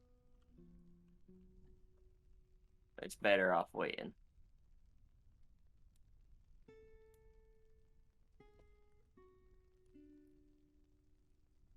Okay. Is it With something that what? helps significantly? What are you drawing on the map with, Floof? Cool. Not with this Something I kind of found on the mission, desk. I don't think. I'm just like a kid with a crayon. Yeah, I'll There just aren't- I'll just just casually kind of pick up, move Floof's hand away, take out a. I don't know, Vodka, don't you have a fucking coloring book or something? Got any games on your phone? You're muted, Joe. I From didn't Bryn, think you have games on your phone. Well, that's all. Carry on. So Stop. from Bryn Chander to Dogan's Hole will take 5 hours on dog sled, and then the other. Let's see. Sorry.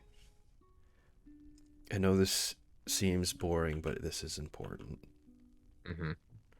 And then it's like 12 miles to get to either the mountain where you have to make the choice for the mountain pass or going around. And that will be another 6 hours. And then the mountain pass, you can either cut straight through the mountains. You can't use dog sleds, however, because they cannot traverse those rocky crags. It's a straight 2-hour thing if you go through the mountains. But if you decide to take the dog sleds and go kind of swing out and around, it will be, let's see.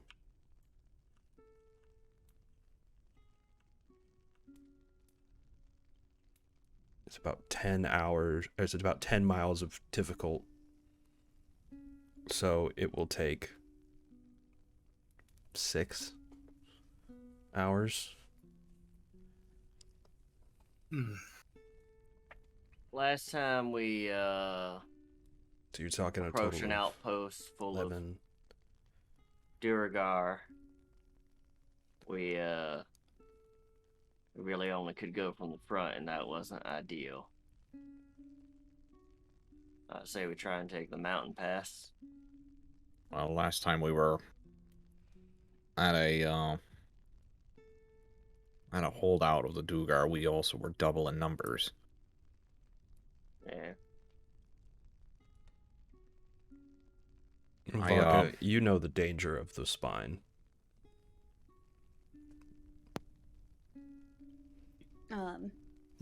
Remembering the trip that we first took up to the area where the dwarfs were at.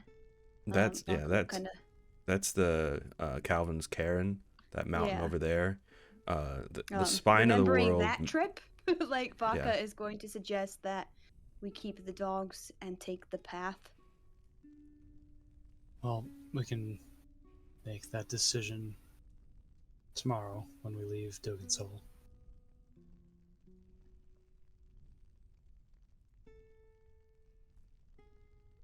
Are you wanting to set out right after this? I would like to actually discuss some things with you all in private. No offense, speaker. The speaker may need time to None taken. gather supplies. And she'll kind of like furrow her brow. And we should discuss this darkness. Yeah, we don't know how long we'll be in there. There is a potion maker in town. They might be able to make you something of use. Well, I'll handle that. Speaker, would you mind giving us about a week's worth of provisions for all of us? Yeah. Get you rations and give you rations. They'll give you let's see. They'll give you 5 potions of greater healing. Ooh, wow. Yeah, I'll give you 5 potions of greater healing, 3 potions of ice resistance to ice damage, frost damage. Who's giving us this right now? I mean, they'll like montage. This will be the Stonewell. What's the second potion? Resistance to frost. 3 of those. 3 of those. 5 potions of greater healing. 3 of the frost. They will go and secure. How many of you guys don't have dark vision? I have dark vision, and That's Do it. you? Is that it? I think it's just me. All right. Well, the most have that blind sight. they're going to be able to get for you is 2 potions of dark vision, which will give you basically cast dark vision on you. Yeah.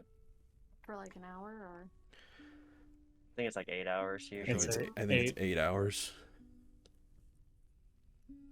I'll take one of those. And they'll get you rations for a week. Get you any new cold weather gear that you need. Get you supplies for your dog sleds. Floof is also going to make a supplies request. What's that? I don't know if we're still able to talk to the speaker or not, but Yeah, you the- can. Okay. I go up to her and I say, "Hello, I need a supplies too." And I hold up my healer's kit that I've had a couple of uses on, so The one that you hopefully stole? Yep. It's like a sack just full of somebody else's healer kit supplies. Yeah. Yeah, it's actually like a little pouch that sits right like buckled to the front of Yeah. my hide armor. She kind And of I just sort of lift it up. yeah, she kind of Bag of helping. she kind of looks at it and goes over to, because I'm guessing she'll be down in the stores with, or the storage that they have the equipment supply and open up a cabinet and pull out a actual healer's kit and hand it to you and say, take what you need. I take the whole thing Fair enough. and I put it on my belt.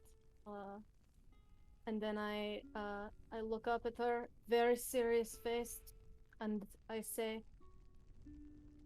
and one more thing.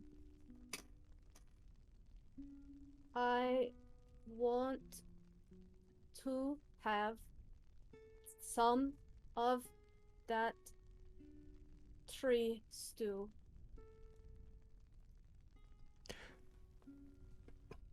Oh, the pine tea. Yeah, she'll give you a small bag of her pine tea. Thank you, please. How do I make this? And I start sniffing at it. Mix it with hot water. Steep for as long as you'd like, depending on the strength that you like. Just I steep mine for about 7 to 8 minutes. I kind of lean down to Floof, assuming we're all together still. The longer you put it in the water, the more taste it has. Okay. She also hands you a small ceramic jar of honey. It's got like a little, if you open the jar, the wooden lid that's there has a little wooden honey dipper. No. I lick it and I put it back in. And then I say, okay, thank you, please. And then I run away. While you're handing out strong drinks, got any more booze stockpiled somewhere around here? Do you prefer whiskey, ale, or wine? What do you prefer? She I says don't drink. distastefully. I thought I liked you. I'll take the whiskey. Such a stiff. She will hand you a bottle of whiskey. I prefer to keep a clear head when so many lives depend on my decisions. Mark, Very, very different from that one guy. Not every speaker has the same integrity for their job. Yeah. Well, maybe when we've taken the whole Duragar problem off your plate, you'll be able to relax a bit. Unless the Duragar are somehow controlling the Rime, I doubt it. It's okay. We will keep you safe. Thank you. Calder. Hi. Any chance that friend of yours has any more handiwork? Kind of look down at like the studded leather that I have on that was already kind of beat to shit when we all met. And now it's just extra disheveled. Yeah, after another death and everything else, yeah, it's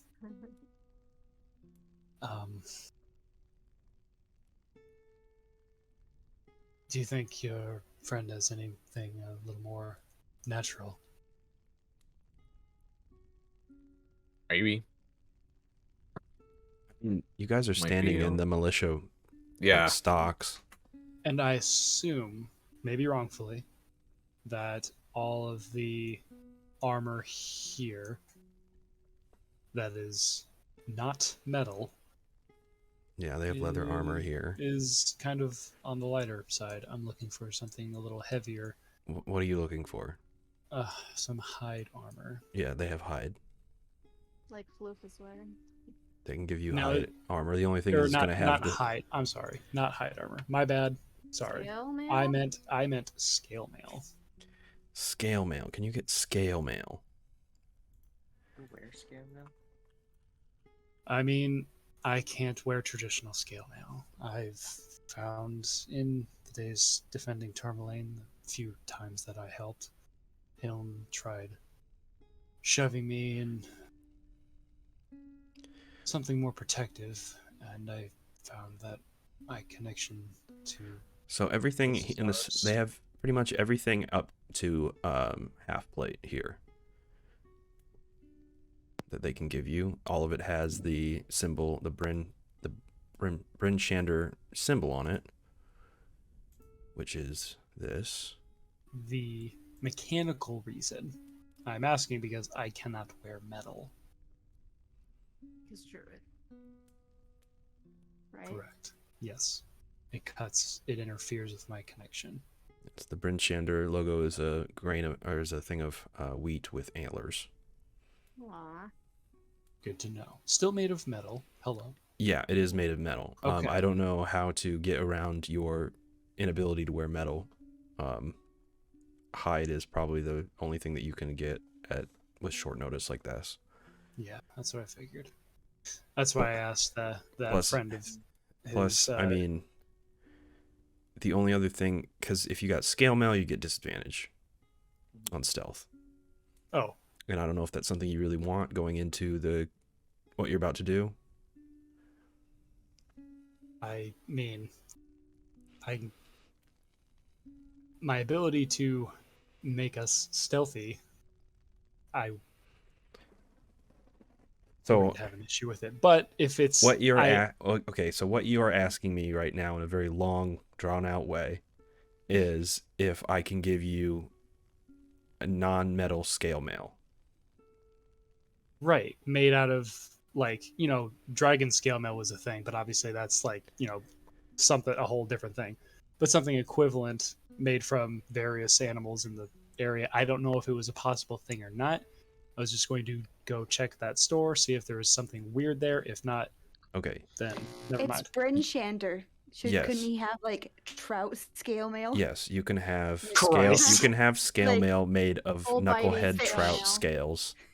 Yeah, buddy. It has Actually? all of this, yes, it has all the same properties of Yes, normal full scale bitey mail. It's scale just mail. not made of metal. So it's Oh, 14 'cause plus your knucklehead dex. Yeah.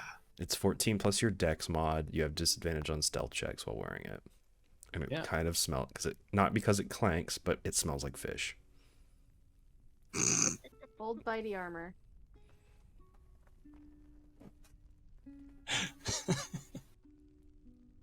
Yeah, I kind of forgot about knucklehead trout. They're kind of like Yes. mostly bone, aren't they? Got a giant bone head. Like They're giant not. bone They head, they yeah. are a good source of meat, but they have very tough scales.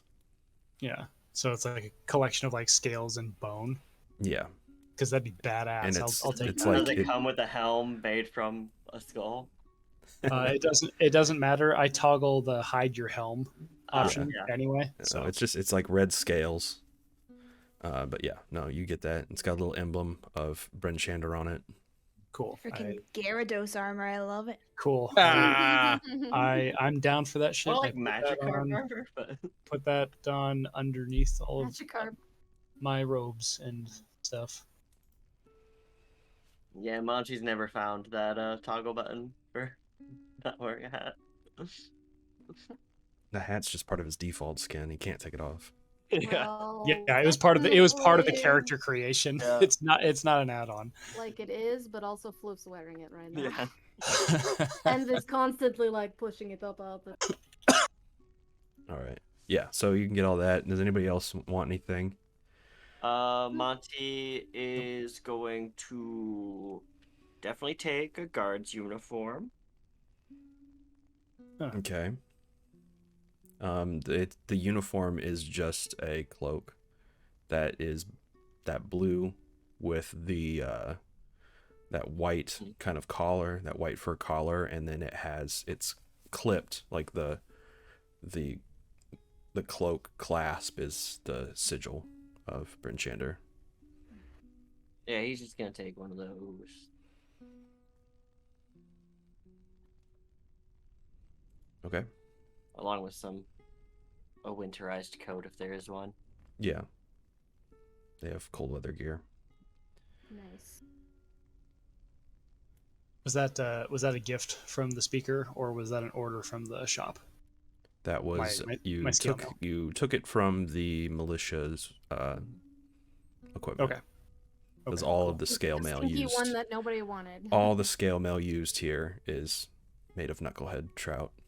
Oh, awesome. Okay. Since it's Neat. more plentiful than metal. Yeah.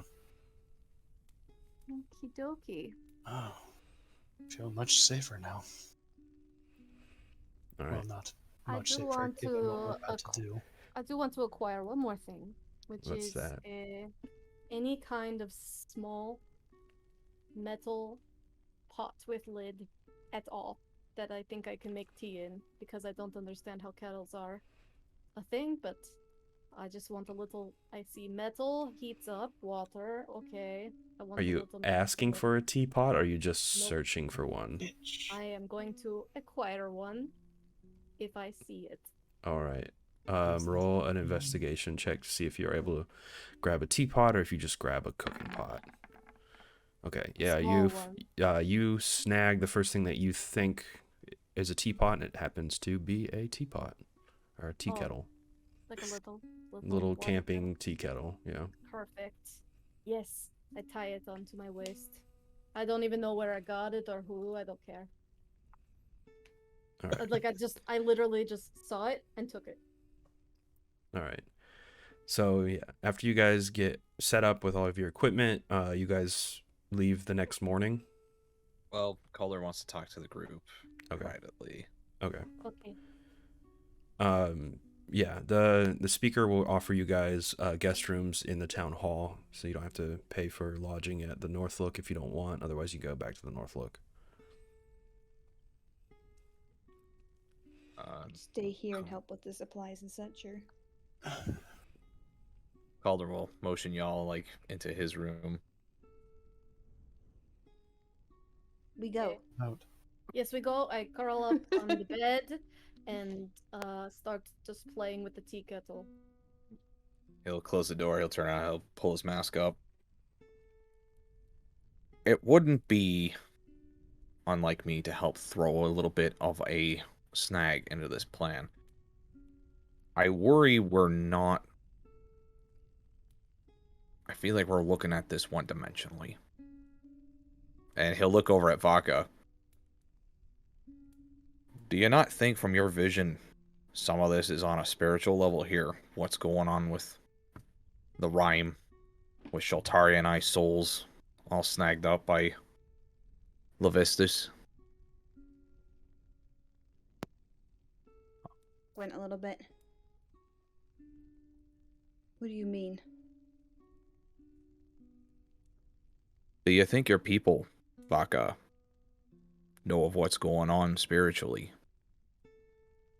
I know I've never outwardly described myself as a spiritual person, but given that I've had visions of my ancestors in my dreams that have taught me things, that I've seen my mother actively save me from the grasp of Levistus's control, and you said yourself that you saw in your vision not only the Sunblight Keep to the south, eyes in the darkness, but also above in the sky, weaving the Rime as the Frostmadien.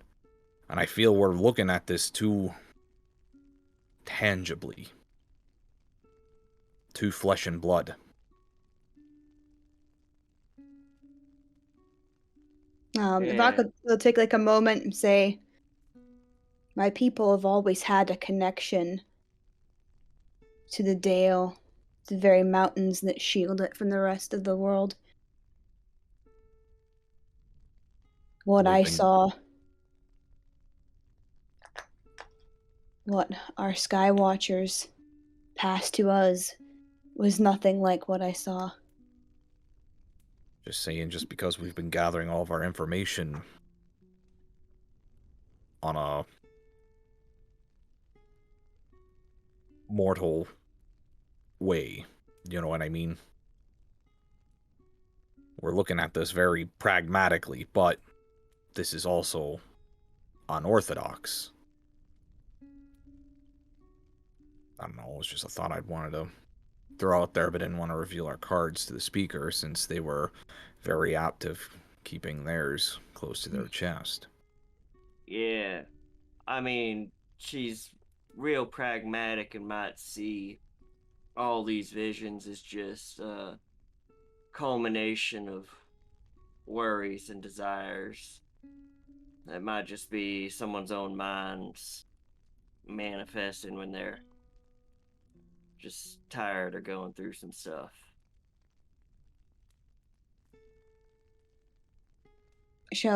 Vodka will kind of like exhale a little bit.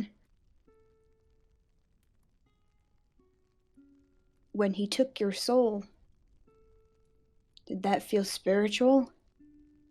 Or did that feel real? Was the repercussions of that felt here in the mortal plane? Or just in the swirly one we can't access all the time? Understand, I didn't mean offense, Vodka. I mean,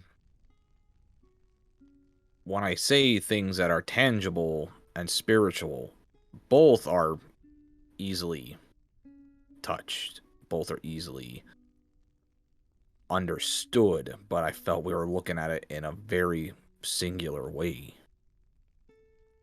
So I mean no offense. She'll nod. None taken, Calder. And I know what I'm about to ask, judging from what you've told me before, Vodka, is gonna be uncomfortable. But that other clan up on the spine, do you think they have the same information as your people? She'll kind of like tighten her lip a little bit. Our clans have stayed away from each other for as long as I can remember. Mm-hmm. For many in my village and of my clan, the Worm Dune, they spend more time less in the ways of our people But and more in branching out. But you know that they can't be ignoring what's going on either. No, I don't imagine they are. I'm just saying, Speaker Shane here has a lot of ears on the ground because the 10 towns are united. She's got a lot of information, a lot of insight. Now, I'm not asking you to move a mountain or anything, but do you think that your two clans, since they know what's more going on at the spine than all of us here in the 10 towns, do you think they could bring something to the table, so to bust out? Because I feel like, personally, us, what we're planning to do, go into this fort, it's going to spell our doom. I don't say that out of cowardice. I say that as somebody that has personally died twice now, as has Mr. Shaltari, and I feel third time will be the charm for us. We're going into unknown numbers here, and we know that's where they're stationed. We know that's their bulkhead of attack, if they're gonna attack out of there. What are we 5 fools gonna do? Because we know all of our best laid plans tend to fall apart. I feel we only survived our last encounter with the Dugar because we had Crux and his dwarves behind us. Because if we didn't have them, if we were in the fight against Nildar, we would have been swarmed by all those spore-encrusted zombies on the Dugar that controlled them. We surely would have perished out there. Honestly, if it hadn't been for them and going to rescue their asses, I would have pulled that lever, closed the gate, just throwing some fireballs out there. For how long before you got tired? I have a wellspring of power deep within me that I can pull from. But it sounds to me like, because we got some visions, you want to go chasing after some more visions. And from that same wellspring of power, I can tell you, I can fake as many visions as you want. What I felt was real. What Vodka felt was real. And this wellspring of power you're pushing here, Ephraim, is a lot of shit.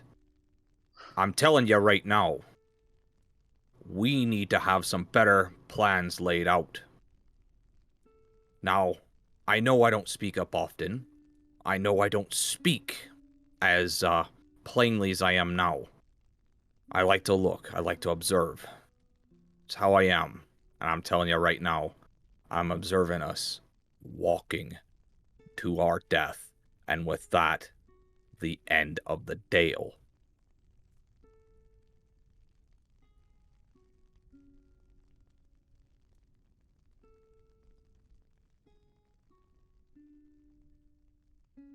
Alright.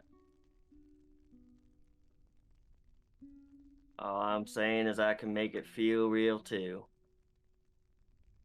I just worry about the source of all these visions.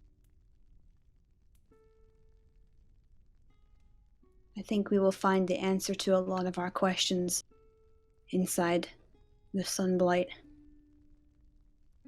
Well then. I told you all before. My fate is in your hands. And if I'm the last one standing out of all of you, I can tell you right now, I'll do what I can do to go and survive. Because one person can't take on a king and his whole army.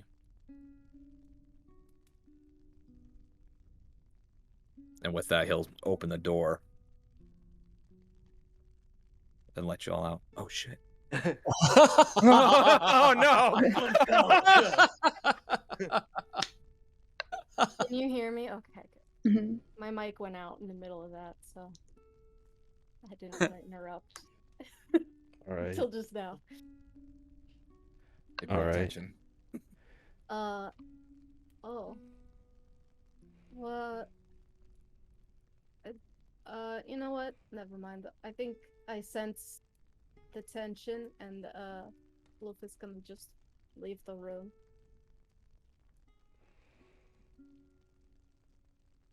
Kind of slink out.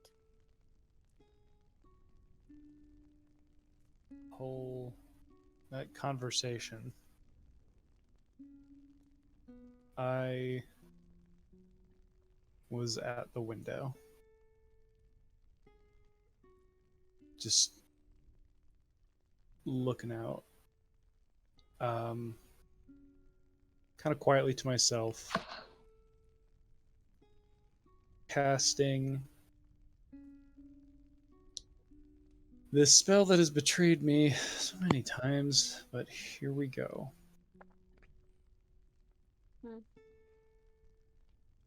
Now, before you tell me next 30 minutes, I'm going to tell you the same thing that I've told the collective D&D universe, which is to fuck off and just let the spell do what it's supposed to do. And I will give a context of in the next 30 minutes, we are going to decide on if we go to the Sunblight Tower or what was it, the Worm Doom that Calder suggested? Either Worm Dune or is it Sky the Tower. Akhenaten people at Sky Tower? Yeah. Sky Yeah, Tower. the Sky Tower is closer to the Sunblight than the Worm. But it's still considerably far away. It's a long way. And I'm now only just looking at the map saying Chapter 2, Chapter 3. I Yeah, wouldn't worry. Should I we wouldn't. just ignore that? Like, Yeah, wouldn't I worry would- about that. yeah. The way that this campaign is set up, it's like a sandbox. It's just telling me where those things are described. Okay. Oh, I see. Okay. Yeah, like in Strahd, his whole castle is chapter 3, and you don't get there till the end unless you're dumb. Yeah, like you guys have been, like, the last few sessions have been flipping back and forth between quests described in chapter 1 and quests described in chapter 2, and Yeah, so, right. like, chapter 1 describes the 10 towns, chapter 2 describes everything outside of the 10 towns. So it's just where they're at. It is a 50-mile trek to Wormdoom, and it is about the same to Sky Tower. Largely across tundra and mountains. Weather permitting, it would take you about 5 to 6 days one way. And that's if you don't get caught in a blizzard. Yeah. Are people leaving, or are we all just staying in Calder's room? Wolf left. Who've left? I mean, This is later in the day now, right? Well, hold on. Let's finish this thing with the augury. What's the question here? going to Sunblight. Given our goals and what we want to do, assuming we succeed, that would be good. So I know I don't ask many questions and I just observe. Could really use an answer right now. Well, Shaltari is taking 30 minutes to Oh no. do augury. No. 1 minute. I know. 1 minute, Joe. But yeah, as Calder finishes his very devastating speech, Vaka's kind of going to stand and like move a little bit and like look at Shaltari looking out over the window and look back at Calder. Even if I thought that they would help us, even getting a message to the Sky Tower, we don't have time. And the more time we waste, the more prepared they become. And if it is 5 against a king, there is no one else I would rather be standing with.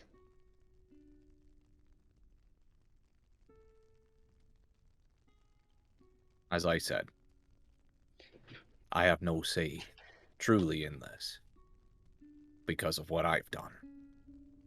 What you all decide, I'm with you. Just felt that I needed to get that out. Fucking fly. Sorry. God damn it, Joe. I'm going to kill it. And she'll so Vaka will step forward and put her hand on your shoulder, which feels weird now considering you are older than she is. And just kind of squeeze your shoulder in a comforting manner. And tomorrow we march to whatever is waiting us there.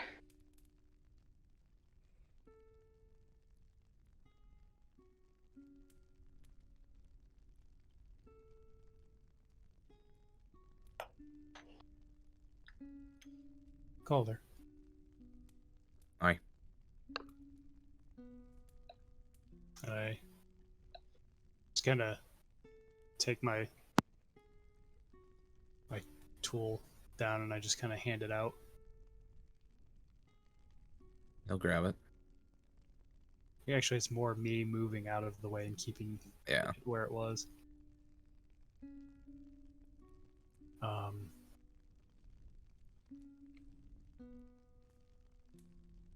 Are there any results for this? I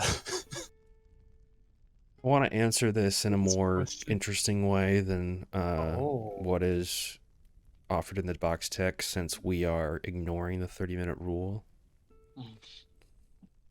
So I'm going to say, for the moment, the stars are unclear. Okay. Please ask later. Oh no. As this box in the sky rolls over with a giant celestial magic 8-ball. Try again later.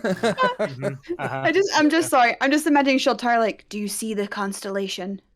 I'll say the one thing that you And see, Calder just being like, I just see a blue cat. Sheltari, when you do look out at the sky, the one thing that you do see is you see a bright red star pulsing like a heartbeat. The sun? The sun's white. Well, it could be red depending on the time of day. The sun's a white star. Is that something that I have? Is that new? You have not noticed it before, no.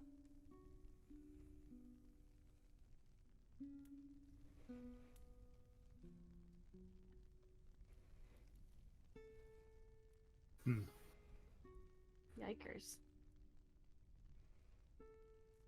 That can't be good. If that's the case, I will not. I will not. I will not call Calder over. I'm going to just keep watching this. Okay. Anything else before you guys go to bed for the night? When Monty retires to his bed, he's gonna cast Sending to the speaker. Hey, Monty, stop. You up? Stop. And that's when You sending a booty call to the speaker? Tanner retires from the campaign. It's been a fun ride, guys. Oh, So you guys wake up in the morning to find Monty in chains, no. being escorted to Nice. jail, where he's going to be Well, executed for being such a fucking perv. Floof might be able to intervene there. No, there's no response. You get absolutely no response. But, I was hoping to just get stopped back. ha, No, you get left on red. Jesus Christ, Jesus, Joe. wow. Joe, what the hell? Sorry, I got the fly. Oh my god. No, Monty, you're left on red. No. But if that's Can we everything, do- I want to do one more thing really fast. okay. Okay. Floof is going to go to Monty's room because they still have his hat. And Yeah. I softly palm knock on the door because I'm being nice because it's nighttime. Monty opens the door with his shirt off. Oh, hey. I really Well, hate this. I really hate this.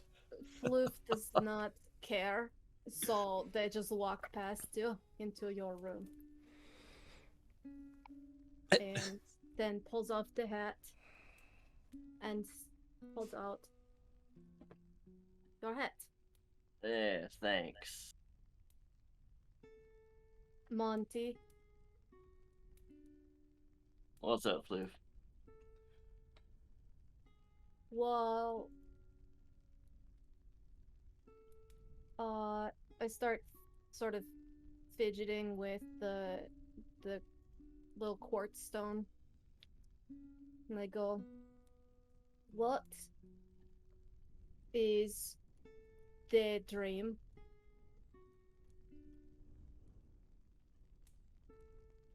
What dream? The dream.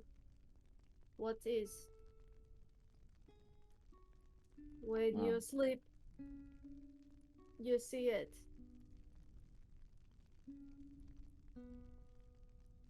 Well, You said not as real?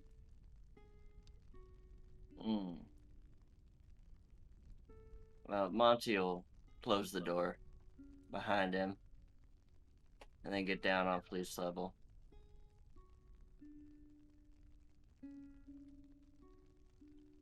No, Floof. Dreams are real. My mom always told me There are two sources to any dream. One is just your wants letting themselves be known. The other is the wants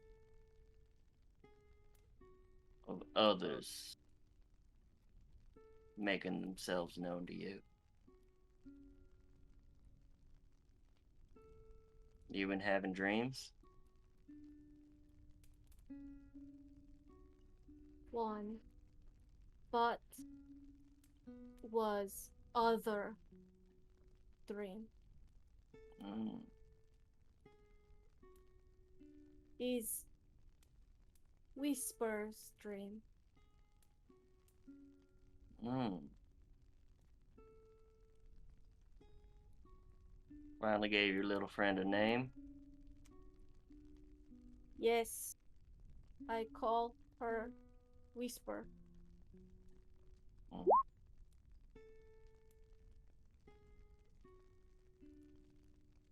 Well,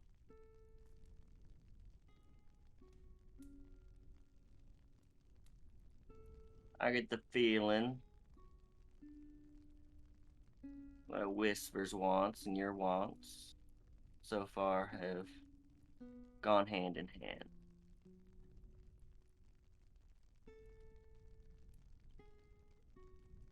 We stay safe. But Whisper was falling from the tower.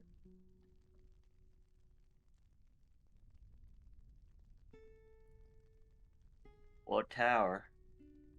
One we were in before? Yes, only this time, and I just tip my head until it's upside down Mm. on the floor.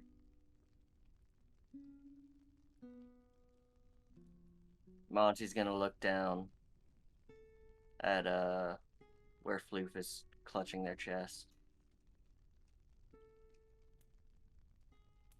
You're an old one, aren't you?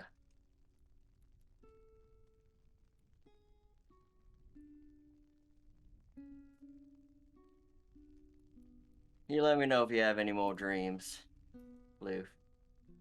Okay. Okay. The dream is scary, but is okay now.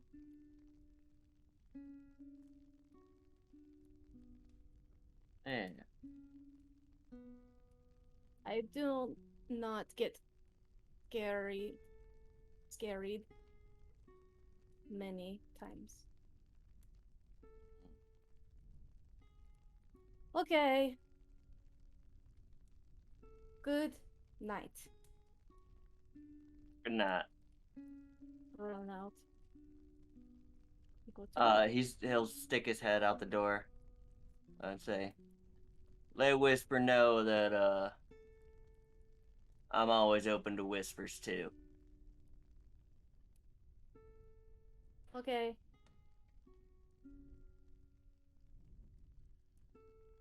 I pass the note along. All right. So as you guys go to bed for the night before leaving in the morning to head to Sunblight, possibly, Sheltari, as you lay down to go to sleep after staring at that star for a while, you close your eyes and you drift off.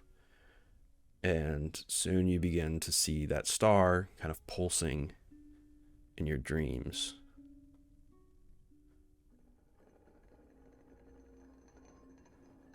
However, quickly, the star just begins to grow, and it pulses like a heartbeat.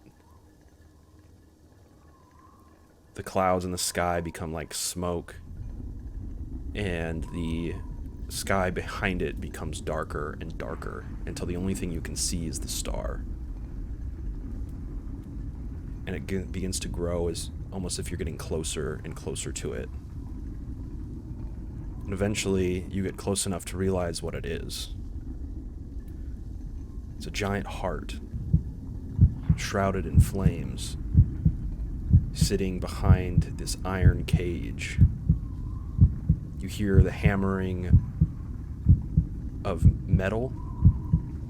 You can see that the Chardolin is being placed into this forge, being heated by this heart and poured into these giant vats. As the Duragar work in this heat, you can almost feel it on you. And suddenly, it all goes dark and quiet. And in the darkness, you hear a roar.